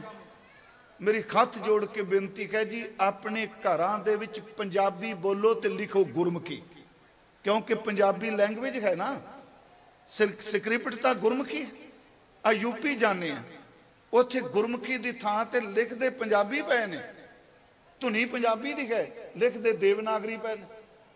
ਨਹੀਂ, ਮੇਰੀ ਹੱਥ ਜੋੜ ਬੇਨਤੀ ਹੈ, ਇਹ ਹਰ ਸਿੱਖ ਆਪਣੇ ਘਰ 'ਚ ਅਜੇ ਜਿਉਂਦਾ ਹੈ ਸਿੱਖ। ਮੈਂ ਇੱਕ ਬੇਨਤੀ ਹੋਰ ਆਪ ਨੂੰ ਕਰਕੇ, ਹਜ਼ੂਰ ਸਾਹਿਬ ਤੋਂ ਨੇੜੇ ਇੱਕ ਸ਼ਹਿਰ ਹੈ ਮਹਾਰਾਸ਼ਟਰ ਵਿੱਚ, ਅਕੋਲਾ। ਮੈਂ 8 ਸਾਲ ਪਹਿਲਾਂ ਸ਼ਾਇਦ ਗਿਆ। ਜਿਸ ਘਰ 'ਚ ਮੈਂ ਰੁਕਿਆ ਸਾਂ, ਉਸ ਘਰ 'ਚ ਉਹਨਾਂ ਮੈਨੂੰ ਕਮਰਾ ਦਿੱਤਾ, ਸ਼ਾਇਦ ਉਹ ਸੁਣਦੇ ਵੀ ਕੌਣ ਜੇ ਲਾਈਵ ਚੱਲਦਾ ਹੋਵੇ। ਤੇ ਇੱਕ 6 ਸਾਲ ਦੀ ਨਿੱਕੀ ਜੀ ਬੇਟੀ ਬੱਚੀ ਆਈ, ਤੇ ਮੈਨੂੰ ਪਤਾ ਸੀ ਜਾਂ ਹਿੰਦੀ ਬੋਲੂਗੀ ਜਾਂ ਅੰਗਰੇਜ਼ੀ ਬੋਲੂਗੀ ਜਾਂ ਮਰਾਠੀ ਬੋਲੂਗੀ। ਮੇਰੇ ਕੋਲ ਆ ਕੇ ਬੈਠ ਗਈ। ਇਹ ਸੱਚ ਮੈਂ ਮਹਾਰਾਜ ਦੀ ਹਜ਼ੂਰੀ 'ਚ ਕਹਿ ਰਿਹਾ, ਮੈਂ ਸ਼ਰਮਸਾਰ ਹੋਇਆ ਉੱਥੇ। ਮੈਂ ਇਹ ਆਉਂਦਿਆਂ ਸਰ ਪੁੱਛਿਆ, ਬੇਟਾ ਆਪਕਾ ਨਾਮ ਕਿਆ ਹੈ? ਕਹਿੰਦੀ ਬਾਬਾ ਜੀ ਸਾਡੇ ਘਰ ਵਿੱਚ ਪੰਜਾਬੀ ਹੀ ਬੋਲੀ ਜਾਂਦੀ ਹੈ, ਜਿਹੜਾ ਪੰਜਾਬੀ ਨਾ ਬੋਲੇ ਉਹਨੂੰ ਜੁਰਮਾਨਾ ਲੱਗਦਾ। ਮੈਂ ਤਾਂ ਆਪਣੇ ਆਪ ਨੂੰ ਬਣਾਉਣ ਲੱਗਾ ਨਾ, ਬੇਟਾ ਆਪਕਾ ਨਾਮ ਕਿਆ ਹੈ? ਕਹਿੰਦੀ ਮੇਰੇ ਦਾਦਾ ਜੀ, ਮੇਰਾ ਬਾਪੂ ਸ਼ਬਦ ਵਰਤਿਆ ਉਹਨਾਂ। ਕਹਿਣ ਲੱਗੀ ਸਾਡੇ ਬਾਪੂ ਜੀ ਕਹਿੰਦੇ ਨੇ ਇਸ ਗੇਟ ਨੂੰ ਟੱਪਣ ਤੋਂ ਬਾਅਦ ਜੋ ਮਰਜ਼ੀ ਤੁਸੀਂ ਬਾਹਰ ਡਿਗਰੀਆਂ ਚੁੱਕੀ ਫਿਰਦੇ ਹੋ, ਇਸ ਚੌਂਕੇ ਇਸ ਘਰ ਦੀ ਚਾਰ ਦੀਵਾਰੀ ਵਿੱਚ ਪੰਜਾਬੀ ਹੀ ਬੋਲਣੀ ਪਏਗੀ। ਤੇ ਜੇ ਆਪਾਂ ਗੁਰਮੁਖੀ, ਮੇਰੀ ਬੇਨਤੀ, ਜੇ ਕੌਮਾਂ ਉਹ ਜਿਉਂਦੀਆਂ ਨੇ ਜਿਨ੍ਹਾਂ ਦੀ ਬੋਲੀ ਤੇ ਜਿਨ੍ਹਾਂ ਦੇ ਸਕ੍ਰਿਪਟ ਜਿੰਦੇ ਹੁੰਦੇ ਆ, ਤੇ ਜੇ ਇਹ ਗਵਾਚ ਜਾਣ ਤੇ ਫਿਰ ਕੀ ਬਣੂਗਾ? ਮੈਂ ਵੈਸੇ ਪੰਜਾਬੀ ਪਿਛਲੇ ਦਿਨੀ ਕੌਮੀ ਦਿਹਾੜਾ ਨਿਕਲਿਆ ਜੀ, ਪਾਕਿਸਤਾਨ ਵਾਲੇ ਵੀ ਪੰਜਾਬੀ ਬੋਲਦੇ ਆ, ਪਰ ਉਹ ਗੁਰਮੁਖੀ ਥੋੜਾ ਲਿਖਦੇ ਆ ਜੀ, ਉਹਨਾਂ ਦੀ ਸ਼ਾਹਮੁਖੀ ਜਾਂ ਫਾਰਸੀ ਦੇ ਸ਼ਬਦ ਨੇ। ਮੈਂ ਕਹਾਂਗਾ ਬਾਬਾ ਜੀ ਬੈਠੇ ਨੇ, ਸਿੱਖ ਪੰਥ ਨੂੰ ਚਾਹੀਦਾ ਇੱਕ ਦਿਨ ਗੁਰਮੁਖੀ ਲਿਪੀ ਦਾ ਦਿਨ ਜ਼ਰੂਰ ਮਨਾਉਣ। ਘੱਟੋ ਘੱਟ ਸਾਰੀਆਂ ਸੰਗਤਾਂ ਆਪਣੇ ਘਰਾਂ 'ਚ ਇੱਕ ਇੱਕ ਪੇਜ ਗੁਰਮੁਖੀ ਦਾ ਜ਼ਰੂਰ ਲਿਖ। ਆਹ ਗਿਫਟ ਦੇਣੇ ਆ ਸ਼ੀਲਦਾਂ ਦੇਣੇ ਨੇ ਜੀ ਗੁਰਦੁਆਰਿਆਂ 'ਚ। ਮੈਂ ਕਹਿੰਦਾ ਐਵੇਂ ਫੋਟੋਆਂ ਲਾ ਕੇ ਦੇਣ ਦੀ ਬਜਾਏ ਨਾ, ਗੁਰਮੁਖੋ ਗੁਰਮੁਖੀ ਦੀ ਲਿਪੀ ਦਿਓ। ਘੱਟੋ ਘੱਟ ਜਿਸ ਘਰ ਦੇ ਵਿੱਚ ਗੁਰਮੁਖੀ ਜਾਏਗੀ ਉਹਨੂੰ ਪਤਾ ਤਾਂ ਹੋਵੇਗਾ ਮੇਰੀ ਲਿਪੀ ਆਹ ਹੈ। ਇੱਥੇ ਗੁਰੂ ਅੰਗਦ ਸਾਹਿਬ ਨੇ ਕਿਰਪਾ ਕੀਤੀ, ਜਿਹੜੀ ਮੈਂ ਆਪ ਜੀ ਨੂੰ ਅੱਜ ਬੇਨਤੀ ਕਰਕੇ ਜਾਣੀ ਹੈ। ਇੱਥੇ ਲੰਗਰ ਚੱਲੇ, ਸ਼ਬਦ ਦੇ ਲੰਗਰ ਚੱਲੇ। ਜਿਵੇਂ ਬਾਬਾ ਸੇਵਾ ਸਿੰਘ ਜੀ ਜ਼ਿਕਰ ਕਰਕੇ ਗਏ ਰਾਮਪੁਰ ਖੇੜੇ ਵਾਲੇ, ਬਹੁਤ ਖੁਸ਼ੀ ਹੁੰਦੀ ਹੈ ਕਿ ਇੱਥੇ ਲੰਗਰ ਵੀ ਚੱਲ ਰਿਹਾ ਹੈ, ਇੱਥੇ ਸ਼ਬਦ ਦਾ ਲੰਗਰ ਵੀ ਚੱਲ ਰਿਹਾ ਹੈ। ਤੇ ਸਮੇਂ ਦਾ ਖਾਣੀ ਬਣਨ ਵਾਸਤੇ ਦੁਨਿਆਵੀ ਤਾਲੀਮ ਨਹੀਂ ਦਿੱਤੀ ਜਾ ਰਹੀ, ਕਿਉਂਕਿ ਸਮੇਂ ਦਾ ਖਾਣੀ ਬਣਨਾ ਬਹੁਤ ਜ਼ਰੂਰੀ ਹੈ। ਤੇ ਇਹ ਗੱਲ ਯਾਦ ਰੱਖਿਓ, ਸਿੱਖਾਂ ਦੇ ਖੂਨ ਵਿੱਚ ਹੈ ਰਾਜ। ਤੇ ਬਾਣੀ ਨੇ ਕਿਹਾ ਜਿਸ ਕਾ ਰਾਜ ਤਿਸੀ ਕਾ ਸੁਪਨਾ, ਜਿਹਦਾ ਰਾਜ ਹੁੰਦਾ ਸੁਪਨੇ ਉਹਦੇ ਪੂਰੇ ਹੁੰਦੇ ਆ। ਇੱਥੇ ਗੁਰੂ ਸਾਹਿਬ ਜੀ ਨੇ ਇੱਕ ਹੋਰ ਜਿਹੜੀ ਕਿਰਪਾ ਕੀਤੀ, ਉਹ ਮੈਂ ਇੱਕ ਘਟਨਾ ਆਪ ਨੂੰ ਸੁਣਾ ਕੇ ਸਮਾਪਤੀ ਕਰਾਂਗਾ ਜੀ। ਸਿੰਘ ਸਾਹਿਬ ਅਤੀ ਸਨਮਾਨਯੋਗ ਦਰਬਾਰ ਸਾਹਿਬ ਜੀ ਤੋਂ ਇਹ ਗਿਆਨੀ ਬਲਵਿੰਦਰ ਸਿੰਘ ਜੀ ਆਏ ਨੇ। ਜੀ ਆਇਆਂ। ਇੱਥੇ ਸਤਿਗੁਰੂ ਰੋਜ਼ਾਨਾ ਜਿੱਥੇ ਬੱਚਿਆਂ ਨੂੰ ਪੜ੍ਹਾਉਂਦੇ ਸਨ, ਜਿੱਥੇ ਮੱਲ ਅਖਾੜਾ ਸੀ ਜੀ, ਆ ਵਰਸ਼ਾਂ ਕੀਤੀਆਂ ਜਾਂਦੀਆਂ ਸਨ, ਜਿਹਨੂੰ ਅੱਜ ਕੱਲ ਸਾਡੇ ਬੰਦੇ ਪੈਸੇ ਦੇ ਕੇ ਜਿਮ 'ਚ ਜਾਂਦੇ ਆ। ਇੱਥੇ ਰੋਜ਼ ਜਿਮ ਬਣਦਾ ਹੁੰਦਾ ਸੀ ਗੁਰੂ ਅੰਗਦ ਸਾਹਿਬ ਦੇ ਵੇਲੇ। ਪਹਿਲਵਾਨ ਆਉਣੇ, ਮੱਲ ਅਖਾੜਾ, ਕਸਰਤਾਂ ਹੋਣੀਆਂ। ਇੱਥੇ ਗੁਰਮਖੋ ਰੂਹਾਨੀਅਤ ਦੀ ਛੂਹ ਵਾਲੇ ਐਸੇ ਸਿੱਖ ਪੈਦਾ ਹੋਏ ਜਿਹੜੇ ਬਹੁਤ ਉੱਚੇ ਗਏ, ਤੇ ਜਿਨ੍ਹਾਂ ਦੀ ਕੀਤੀ ਕੋਈ ਸੇਵਾ ਨੂੰ ਕਦੀ ਅਸੀਂ ਭੁੱਲ ਨਹੀਂ ਸਕਦੇ। ਇੱਥੇ ਗੁਰੂ ਅੰਗਦ ਸਾਹਿਬ ਇੱਕ ਦਿਨ ਦਰਬਾਰ 'ਚ ਬੈਠੇ ਆ। ਤੁਹਾਡੇ ਨੇੜੇ ਦਰਿਆ ਟੱਪ ਕੇ ਸੁਲਤਾਨਪੁਰ ਦੇ ਨੇੜੇ ਡੱਲਾ ਪਿੰਡ ਹੈ। ਮੈਂ ਇੱਕ ਵਾਰ ਸ਼ਾਇਦ ਅਰਜ਼ ਕੀਤੀ ਸੀ। ਉੱਥੋਂ ਇੱਕ ਸੱਜਣ ਆਤਮ ਢੰਡਾਊ, ਅੰਦਰ ਭੁੱਖ ਪੈਦਾ ਹੋਈ, ਤੇ ਉਹ ਦਰਿਆ ਪਾਰ ਕਰਕੇ ਖਡੂਰ ਸਾਹਿਬ ਆ ਗਿਆ। ਗੁਰੂ ਅੰਗਦ ਸਾਹਿਬ ਮਹਾਰਾਜ ਬੈਠੇ ਹੋਏ ਸਨ, ਤੇ ਉਸ ਸੱਜਣ ਨੇ ਆ ਕੇ ਕੀਰਤਨ ਸੁਣਿਆ, ਦਰਬਾਰ ਦੀ ਹਾਜ਼ਰੀ ਭਰੀ, ਲੰਗਰ ਛਕਿਆ। ਤੇ ਜਦੋਂ ਹਜ਼ੂਰ ਦੇ ਕੋਲ ਬਚਨ ਬਿਲਾਸ ਕਰਨ ਦਾ ਮੌਕਾ ਮਿਲਿਆ, ਤੇ ਮਹਾਰਾਜ ਜੀ ਨੂੰ ਪਹਿਲਾ ਸਵਾਲ ਕਰਦਾ, ਸਤਿਗੁਰੂ ਜੀ ਪਰਮਹੰਸ ਕੌਣ ਹੁੰਦਾ ਹੈ? ਪਰਮਹੰਸ ਕਿਸ ਨੂੰ ਕਹਿੰਦੇ ਆ? ਸਤਿਗੁਰੂ ਕਹਿੰਦੇ ਨੇ ਤੂੰ ਕਾਸ ਵਾਸਤੇ ਤੁਸੀਂ ਪੁੱਛਦੇ ਹੋ? ਕਹਿੰਦਾ ਜੀ ਮੈਂ ਸੁਣਿਆ ਲੋਕੀ ਬੜੇ ਆਪਣੇ ਆਪ ਨਾਮ ਨਾਲ ਪਰਮਹੰਸ ਲਾਉਂਦੇ ਆ। ਸਿੱਖਾਂ ਦੀ ਭਗਤ ਮਾਲ 'ਚ ਲਿਖਿਆ ਹੈ ਕਿ ਗੁਰੂ ਅੰਗਦ ਸਾਹਿਬ ਜੀ ਨੇ ਫਰਮਾਇਆ ਕਿ ਪਰਮਹੰਸ ਉਹ ਹੁੰਦਾ ਜਿਵੇਂ ਹੰਸ ਮਾਨ ਸਰੋਵਰ ਤੇ ਜਾਂਦਾ ਤੇ ਮੋਤੀ ਚੁਣਦਾ ਹੈ, ਤੇ ਪਰਮਹੰਸ ਉਹ ਹੁੰਦਾ ਜਿਹੜਾ ਆਪਣੀ ਸੁਰਤ ਦੀ ਜੀਭ ਦੇ ਨਾਲ ਗੁਰੂ ਦੇ ਸ਼ਬਦ ਦਾ ਮੋਤੀ ਚੁਣਦਾ।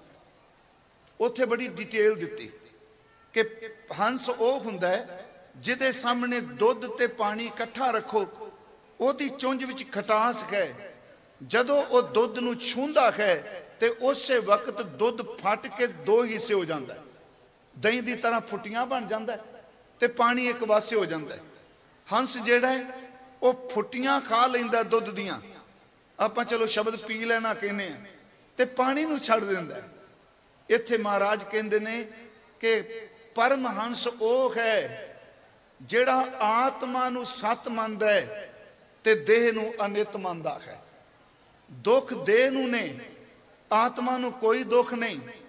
ਉਹ ਆਪਣੇ ਸਰੀਰ ਵਿੱਚ ਰਹਿੰਦਾ ਹੋਇਆ ਸਰੀਰ ਤੋਂ ਨਿਰਲੇਪ ਰਹਿੰਦਾ ਹੈ। ਸੱਚ ਇਹ ਵੇ ਕਿ ਉਹ ਆਤਮਾ ਤੇ ਸਰੀਰ ਨੂੰ ਵੱਖ ਜਾਣਦਾ ਹੈ। ਦੁੱਖ ਸੁੱਖ ਮਾਨ ਅਪਮਾਨ ਘਾਟਾ ਲਾਭ ਜਨਮ ਮਰਨ ਇਹ ਮੌਤ ਜੋ ਕੁਝ ਹੈ ਇਹ ਸਰੀਰ ਦਾ ਧਰਮ ਹੈ। ਪਰਮਹੰਸ ਹੋਵੇ ਜਿਹਨੂੰ ਆਤਮਾ ਦੇ ਧਰਮ ਦੀ ਸਮਝ ਪੈ ਜਾਏ ਕਿ ਆਤਮਾ ਤਾਂ ਸੱਤ ਹੈ, ਇਹਨੂੰ ਦੁੱਖ ਨਹੀਂ ਵਿਆਪਣਾ, ਇਹਨੂੰ ਨਿੰਦਿਆ ਨਹੀਂ ਵਿਆਪਣੀ, ਇਹਨੂੰ ਕੋਈ ਲੇਪ ਸ਼ੇਪ ਨਹੀਂ। ਜਦੋਂ ਮਹਾਰਾਜ ਜੀ ਨੇ ਪੂਰੀ ਵਿਸਤਾਰ ਨਾਲ ਸਮਝਾਇਆ ਤੇ ਉੱਠਣ ਲੱਗਿਆਂ ਕਹਿੰਦਾ ਜੀ ਕੋਈ ਪਰਮਹੰਸ ਬਣ ਸਕਦਾ ਹੈ? ਕੋਈ ਪਰਮਹੰਸ ਬਣ ਸਕਦਾ ਹੈ? ਹਜ਼ੂਰ ਮੁਸਕਰਾ ਪਏ ਤੇ ਗੁਰੂ ਅੰਗਦ ਦੇਵ ਜੀ ਦੀ ਅੰਮ੍ਰਿਤ ਦ੍ਰਿਸ਼ਟੀ ਸੀ, ਜਿਨ੍ਹਾਂ ਤੇ ਦ੍ਰਿਸ਼ਟ ਪੈਂਦੀ ਸੀ। ਇਸ ਥਾਂ ਤੇ ਇਸ ਨਗਰ ਵਿੱਚ ਦੁਖੀ ਲੋੜਵੰਦ ਰੋਗੀ ਸਵੇਰੇ ਰੋਜ਼ ਆਉਂਦੇ ਸਨ ਤੇ ਗੁਰੂ ਅੰਗਦ ਸਾਹਿਬ ਜੀ ਅੰਮ੍ਰਿਤ ਦ੍ਰਿਸ਼ਟੀ ਉਹਨਾਂ ਰੋਗੀਆਂ ਦੇ ਰੋਗ ਖੰਡਨ ਕਰਦੀ ਸੀ। ਇਸੇ ਕਰਕੇ ਬਾਣੀ ਨੇ ਕਿਹਾ ਤੁਧ ਡਿੱਠੇ ਸੱਚੇ ਪਾਤਸ਼ਾਹ ਮਲ ਜਨਮ ਜਨਮ ਦੀ ਕੱਟੀਏ। ਉਹਨੇ ਉੱਠਦਿਆਂ ਪੁੱਛਿਆ ਜੀ ਮਹਾਰਾਜ ਕੋਈ ਪਰਮਹੰਸ ਬਣਦਾ ਹੈ? ਹਜ਼ੂਰ ਪੁੱਛਦੇ ਆ ਤੁਸੀਂ ਆਏ ਕਿੱਥੋਂ, ਨਾਮ ਕੀ?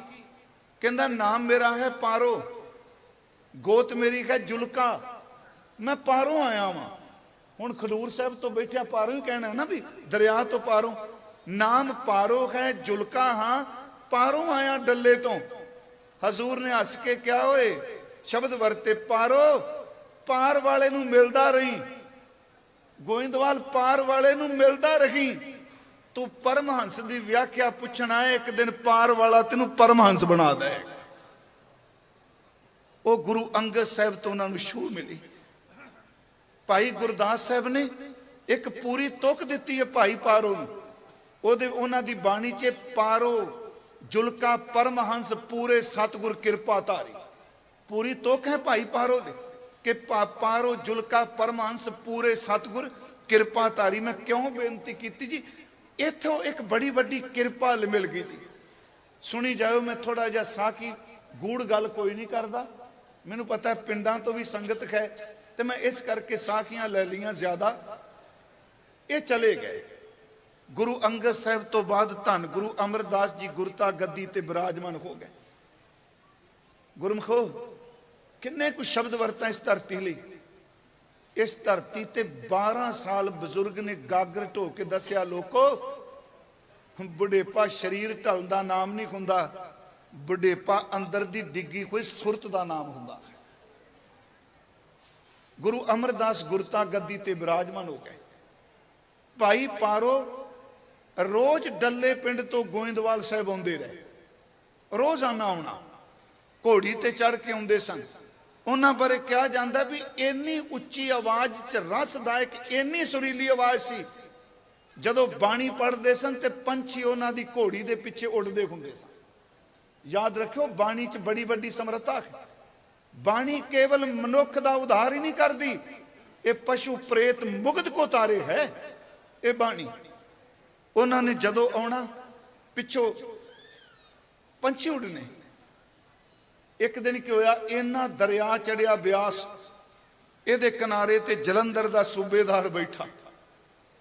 ਭਾਈ ਸਾਹਿਬ ਆਏ, ਉਹਨਾਂ ਨੇ ਆਪਣੀ ਘੋੜੀ ਜਿਹੜੀ ਇਹ ਦਰਿਆ ਵਿੱਚ ਠੇਲ ਦਿੱਤੀ। ਇਹ ਤੇਜ਼ ਦਰਿਆ ਚੱਲਦਾ ਹੋਇਆ ਚੀਰ ਕੇ ਗੋਇੰਦਵਾਲ ਸਾਹਿਬ ਚਲੇ ਗਏ, ਸੇਵਾ ਕਰਕੇ ਵਾਪਸ ਆ ਗਏ। ਉਹ ਅਜੇ ਵੀ ਉੱਥੇ ਬੈਠਾ, ਉਹਦਾ ਨਾਮ ਸੀ ਅੱਲਾ ਯਾਰ। ਉਹਨੇ ਕਿਹਾ ਵੀ ਇੰਨਾ ਪਾਣੀ ਚੜਿਆ, ਤੁਸੀਂ ਚੀਰ ਕੇ ਨਿਕਲ ਗਏ, ਵਾਪਸ ਆ ਗਏ ਤੇ ਇਹ ਤੁਹਾਨੂੰ ਡਰ ਨਹੀਂ ਲੱਗਾ? ਭਾਈ ਪਾਰੋ ਜੀ ਕਹਿੰਦੇ ਆ ਡਰ ਕਾਹਦਾ ਲੱਗਣਾ ਹੈ, ਉਸ ਕੋਲ ਗਿਆ ਜਿਹੜਾ ਭਵ ਸਾਗਰ ਤੋਂ ਪਾਰ ਕਰ ਦਿੰਦਾ, ਦਰਿਆਰ ਨੇ ਮੇਰਾ ਕੀ ਵਿਗਾੜ ਲੈਣਾ। ਕਹਿੰਦਾ ਕੌਣ? ਕਹਿੰਦੇ ਉਹ ਸਾਹਮਣੇ ਗੋਇੰਦਵਾਲ ਵਾਲੇ ਸਤਿਗੁਰੂ ਮੇਰੇ। ਉਹ ਸੂਬੇਦਾਰ ਕਹਿੰਦਾ ਮੈਨੂੰ ਨਾਲ ਲੈ ਚੱਲ। ਉਸੇ ਵਕਤ ਘੋੜੀ ਤੇ ਬਿਠਾ ਕੇ ਨਾਲ ਲੈ ਗਏ। ਗੁਰੂ ਅਮਰਦਾਸ ਜੀ ਨੇ ਦੇਖਿਆ, ਪਹਿਲੀ ਦ੍ਰਿਸ਼ਟੀ ਕੀਤੀ। ਯਾਦ ਰੱਖਿਓ ਅੱਲਾ ਯਾਰ ਗੁਰੂ ਦਾ ਸਿੱਖ ਬਣਿਆ। 22 ਮੰਜੀਆਂ ਵਿੱਚੋਂ ਇੱਕ ਮੰਜੀ ਗੁਰੂ ਅਮਰਦਾਸ ਨੇ ਉਹਨੂੰ ਦਿੱਤੀ।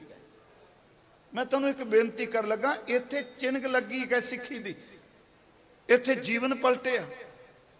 आ ਜਿਹੜੇ वैसाखी ते दिवाली ਦਾ इकट्ठ ਸੀ, क्योंकि ये वैसाखी ਆਪਾਂ ਕਹਿੰਦੇ खालसे ਦਾ सिरजना दिवस, दिवाली ਨੂੰ ਬੰਦੀ ਛੋੜ ਨਾਲ, पर गुरमुखो हुक्मनामे पढ़ो पहला। वैसाखी ते दिवाली दी इकट्ठ दी शुरुआत भाई पारो ने कराई सी, गोइंदवाल साहब उदों कारण सी। हुण तां चलो वैसाखी तक आपां कणक गा भी छाड़ने आ बजुर्गां नूं पता होना, जदों वैसाखी आउंदी सी उदों जे सिੱਟੇ ਲੈ के आउंदे सन, जदों फले हुंदे सन। भाई साहब ने वैसाखी ते दिवाली शुरू कराई। मैं आप नूं बेनती करा उन्हां दे संबंध विच कि गुरु अमरदास महाराज एक दिन भाई पारो जी नूं कोल बुलाया, कहन लगे साडा दिल करदा है तुहानूं गुरगद्दी दे दईए, ये साडी तवारीख है, साडा दिल करदा है तुहानूं गुरगद्दी दे दईए। भाई पारो जी ने सुनिया, इक्को दम कहंदे ने जिवें करंट लगदा शरीर नूं। हजूर ने कहा तुहानूं गुरगद्दी दे दईए, कहंदे इक्को दम कंब गए, दोनों हाथ जोड़े, मत्था टेक के गुरुदेव दे चरण पकड़ ले, कहन लगे सतगुरु मैनू गद्दी नहीं चाहिए, मैनू तेरी गोदी चाहिए है। गद्दी नहीं गोदी चाहिए है। गुरियाई ते आप शोभ दे हो। अगला शब्द जेड़ा मंगया, कहन लगे सतगुरु मेरे ते कृपा दृष्टि करो, जे तुठे हो तां गुरु ना बनाओ, मैनू गुरसिख बन दी दात दे दिओ, मैनू गुरसिखी दिओ। कवि संतोख सिंह दे शब्द ने, हजूर ने ये शब्द कहे, कहन लगे परम हंस मोरो ही रूप, गुरु अमरदास जी परम सियानप महा अनूप, बख्शत हूं मैं जग गुरियाई, करो उधार लोक समुदाई। तुहानू गुरगद्दी दिती, अगे कहंदे कर जोरे, हाथ जोड़ ले, पारो पग परियो, त्राए त्राए कर बचन उचरियो, प्रभ जी गुर सिੱਖੀ मुझ भावै, गुरियाई सतगुरै सुहावै। कमाल दी गल जी, सानू गुरसिੱਖੀ दिओ, गुरियाई आप जी नूं शोभदी। अगली गल, मुझ पर कृपा दृष्ट को धरी गए, गुरसिੱਖੀ पद बख्शन करिए, तुसी कृपा करो मेरे ते मैनू गुरसिੱਖੀ दी दात दिओ। गुरमुखो पुश्तां लई मंग है भाई पारो जी, इत्थों शू मिली खडूर साहब तो। महाराज जी ने गुरु अमरदास जी ने कहा भाई पारो तैनू पीढ़ियां तक सिੱਖੀ दिती। जिस वक्त चंदू दी बेटी दा रिश्ता मोड़िया गया, गुरु हरगोबिंद साहब महाराज जी दा विआह भाई पारो दे खानदान विच होया। आपनू पता होना, प्रिंसीपल सतबीर सिंह लिखदे आ, जिस वक्त खालसा जी दी सिरजना हुई ते गुरमुखो पहले जेड़े सिख उठे भाई दया राम जी, वो भाई पारो दी अंश बंश विचों सन। मैं सिर्फ इस करके बेनती की इस धरती ते परमहंस की अवस्था किन्नी कु है, सिर्फ ये बेनती करके गुरु ग्रंथ साहिब विच भी, क्योंकि जदों कोई इस अवस्था च पहुंचता, मैं तो सिर्फ गल्लां ही कर रहा वां, मैं आरंभ च कह दिता भी साडे कोल समर्था नहीं असीं मुकम्मल अर्थ कर सकीए, पर इस करके सिफतां करी दियां ने, शायद इस अवैड़े मन नूं शर्म आ जाए, किते तोरी पवे। देखो जदों कमाई वाला जिहड़ा है ना, आम नीवी बिरती वाला उन्होंने नहीं समझ ओदी अवस्था की। गुरु ग्रंथ साहिब च दो श्लोक ने, एक है कलर केड़ी छपड़ी आए उलथे खंज, कलर केड़ी छपड़ी आए उलथे खंज, चिंजू बोड़न ना पीवें उड्डण संधी डंज। ये श्लोक दे अखरी अर्थ ने कि कलरी छपड़ी, कलर दे पानी वाला छप्पड़ सी जी, कलरी मिट्टी वाला। हंस आया, उन्हें आके कलरी मिट्टी दे विच पानी दे विच छपड़ी च चुंझ मारी, ते लोकां ने नाल ही काम शुरू कर दिता। और वेखो हंस होए, ये कादा हंस जी, मोती खाण वाला कलर दे पानी च चुंझा मारदा पिया। बाबा फरीद कहंदे हो लोको समझो, एक हंस पानी पीण नहीं आया कलर दा, छपड़ी वालिया तू एदा शुकराना कर, हो सकदा जान लगिया तेरी इस छपड़ी दे किनारे कोई मोती उगल जाए। ਇਹਦਾ ਭਾਵ अर्थ की है? बंदगी करने वाला जो दुनिया च विचरदा है, आ छपड़ी रूपी जगत दे सुख, आ संसार दी वासना, वो गृहस्थियां दे घर जांदा है, लोकां नूं मिलदा है। निंदक बंदे निंदिया करन लग पैंदे, कादा बाबा होए, कादा सिख होए, ਗੁਰੂ ਗ੍ਰੰਥ ਸਾਹਿਬ ਕਹਿੰਦਾ ਐਵੇਂ ਨਿੰਦਿਆ ਦਾ ਭਾਰ ਨਾ ਚੁੱਕ। ਹੰਸ ਕਲਰ ਦੇ ਪਾਣੀ 'ਚ ਚੁੰਝ ਡੋਬੇ, ਲੋਕ ਨਿੰਦਿਆ ਕਰਦੇ ਆ, ਉਹਨਾਂ ਨੂੰ ਰਿਜ਼ਲਟ ਦਾ ਪਤਾ ਹੀ ਨਹੀਂ।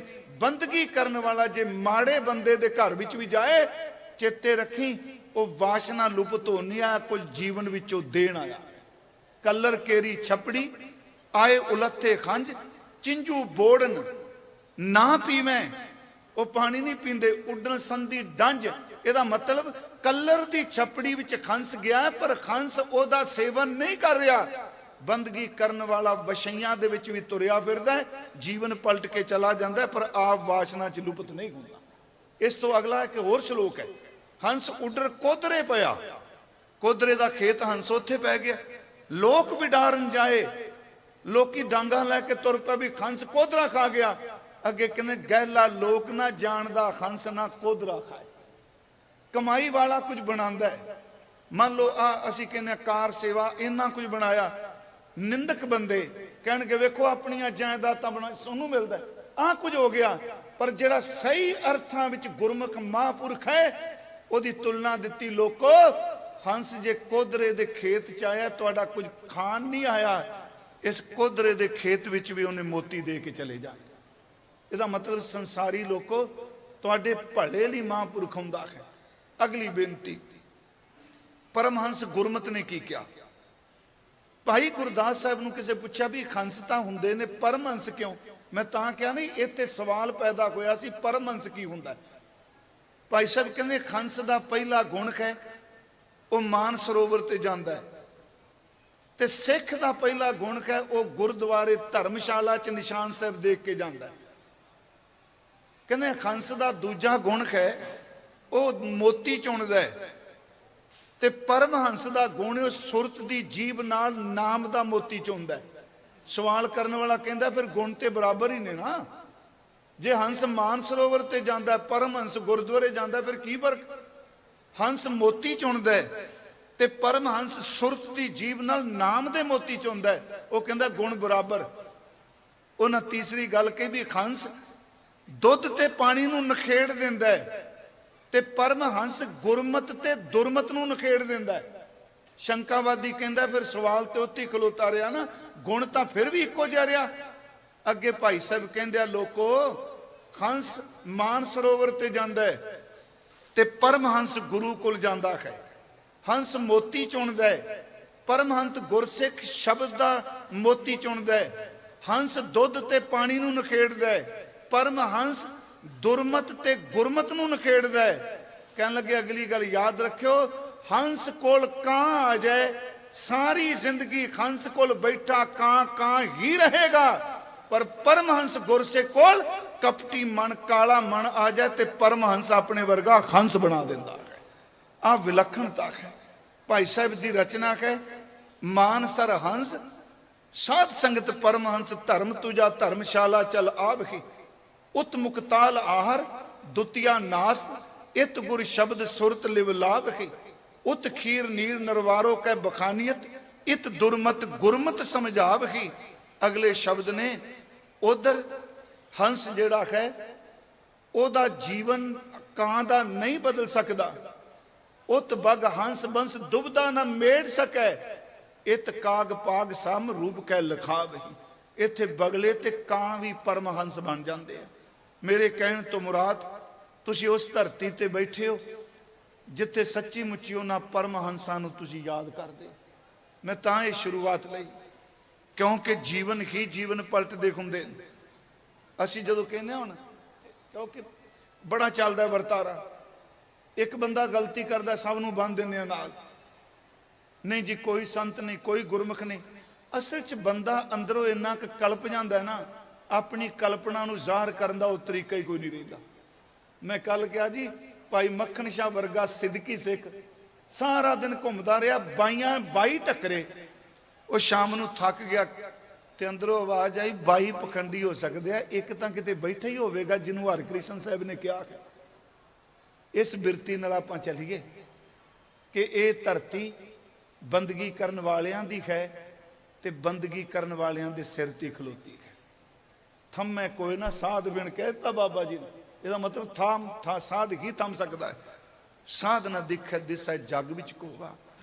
ਅਸੀਂ ਸਤਿਗੁਰੂ ਦੇ ਸ਼ਬਦ ਦੀ ਓਟ ਆਸਰਾ ਲਈਏ।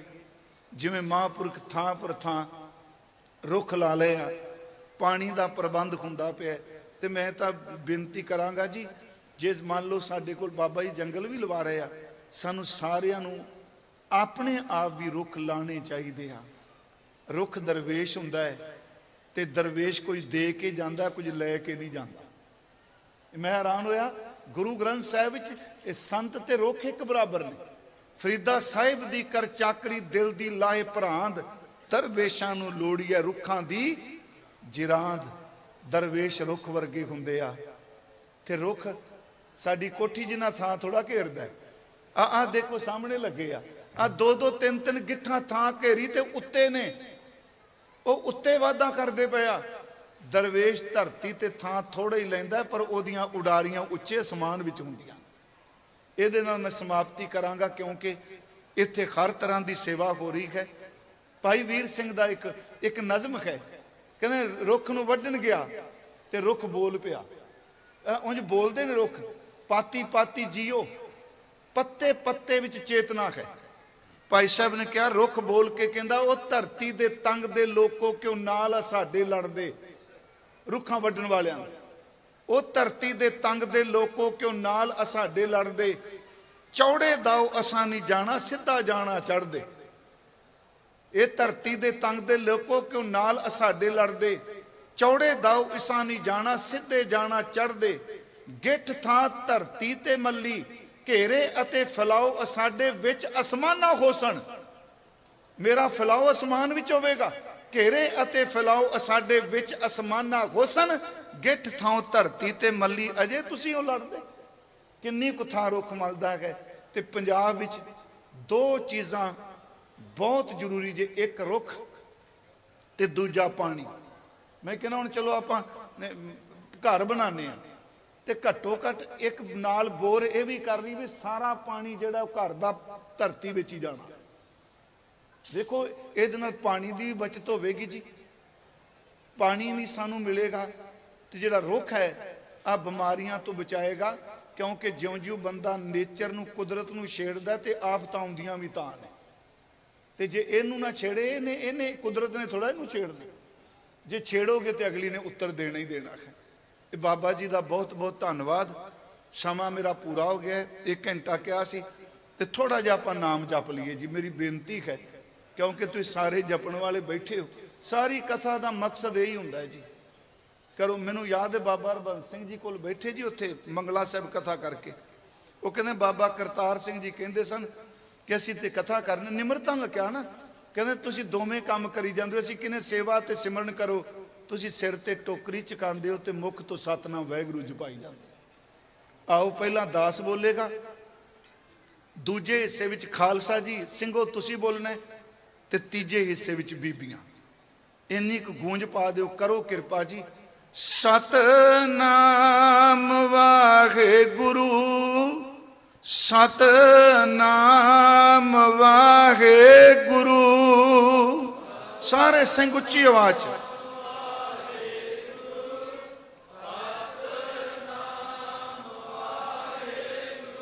ਬੀਬੀਆਂ ਵਾਹ।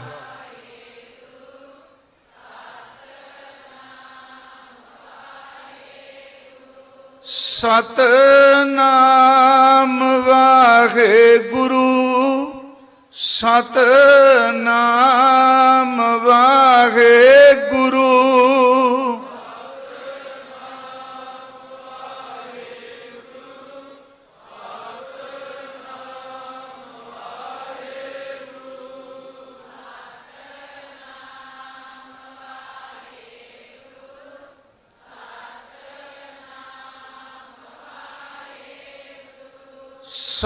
ਸਤਨਾਮ ਵਾਹਿਗੁਰੂ, ਸਤਨਾਮ ਵਾਹਿਗੁਰੂ।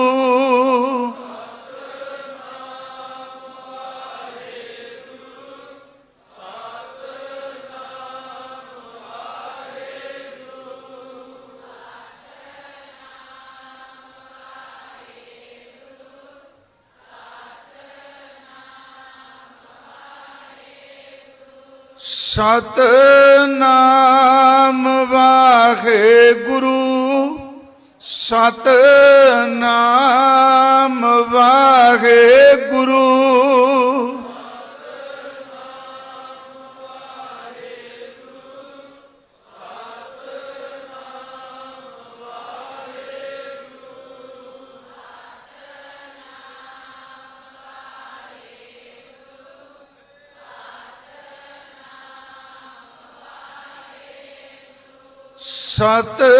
ਸਤਨਾਮ ਵਾਹਿਗੁਰੂ ਸਤਨਾਮ ਵਾਹਿਗੁਰੂ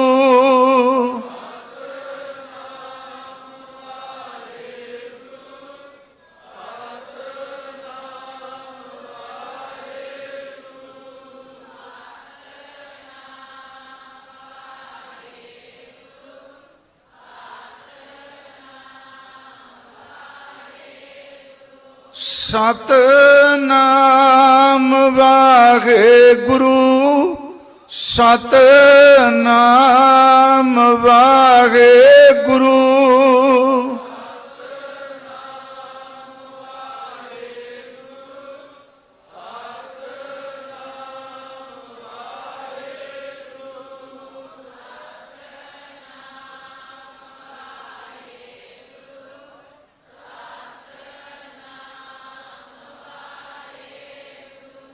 ਸਤਨਾਮ ਵਾਹਿਗੁਰੂ ਸਤਨਾਮ ਵਾਹਿਗੁਰੂ ਸਤਨਾਮ ਵਾਹਿਗੁਰੂ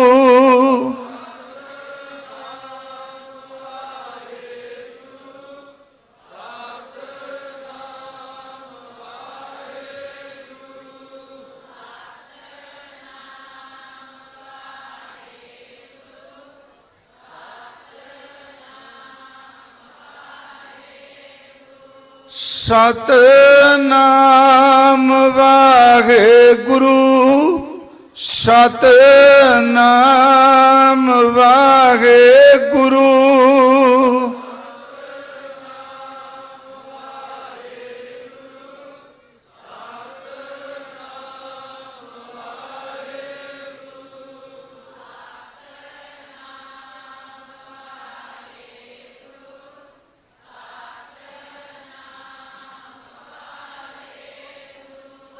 ਸਤਨਾਮ ਵਾਹਿਗੁਰੂ ਸਤਨਾਮ ਵਾਹਿਗੁਰੂ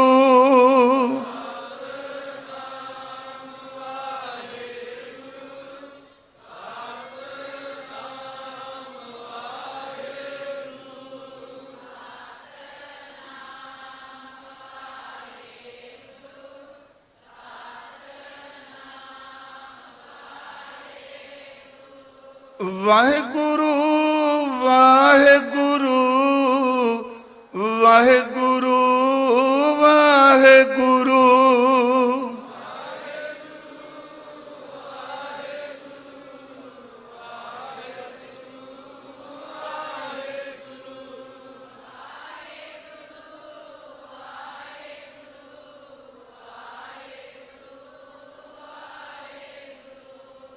ਵਾਹਿਗੁਰੂ ਵਾਹਿਗੁਰੂ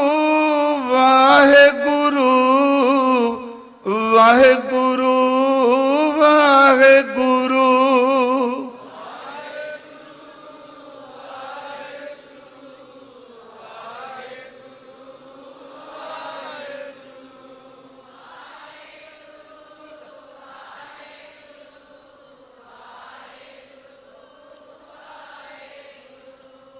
ਵਾਹਿਗੁਰੂ ਵਾਹਿਗੁਰੂ ਵਾਹਿਗੁਰੂ ਵਾਹਿਗੁਰੂ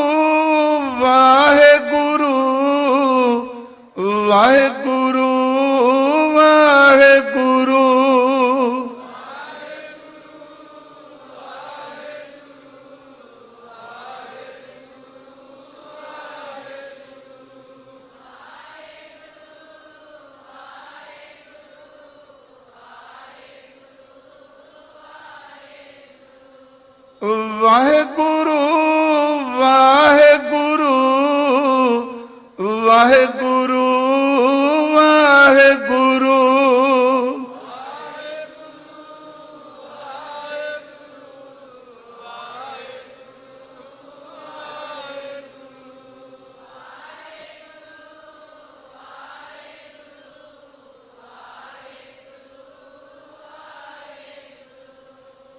ਵਾਹਿਗੁਰੂ ਵਾਹਿਗੁਰੂ ਵਾਹਿਗੁਰੂ ਵਾਹਿਗੁਰੂ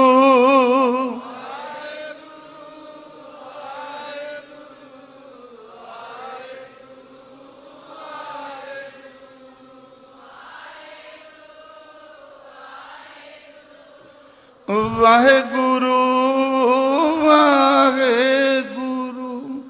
ਸਤਿਗੁਰੂ ਗੁਰੂ ਗ੍ਰੰਥ ਸਾਹਿਬ ਮਹਾਰਾਜ, ਧੰਨ ਧੰਨ ਗੁਰੂ ਅੰਗਦ ਦੇਵ ਸੱਚੇ ਪਾਤਸ਼ਾਹ, ਆਪ ਜੀ ਦਾ ਨਵਾਜਿਆ ਹੋਇਆ ਇਹ ਸ਼ਹਿਰ, ਆਪ ਜੀ ਦੀ ਨਵਾਜੀ ਹੋਈ ਨਗਰੀ, ਮਹਾਂਪੁਰਖਾਂ ਦੀ ਸਿਮਰਤੀ ਵਿੱਚ ਸਤਿਗੁਰੂ ਆਪ ਜੀ ਦੇ ਬਚਨਾਂ ਦੀ, ਇਤਿਹਾਸ ਦੀ ਵਿਚਾਰ ਕਰਦਿਆਂ ਮਨ ਕਰਕੇ, ਜ਼ਬਾਨ ਕਰਕੇ, ਇੰਦਰੀਆਂ ਕਰਕੇ ਬਖਸ਼ ਦਿਆ ਜੇ ਬੇਅੰਤ ਭੁੱਲਾਂ ਹੋਈਆਂ ਨੇ।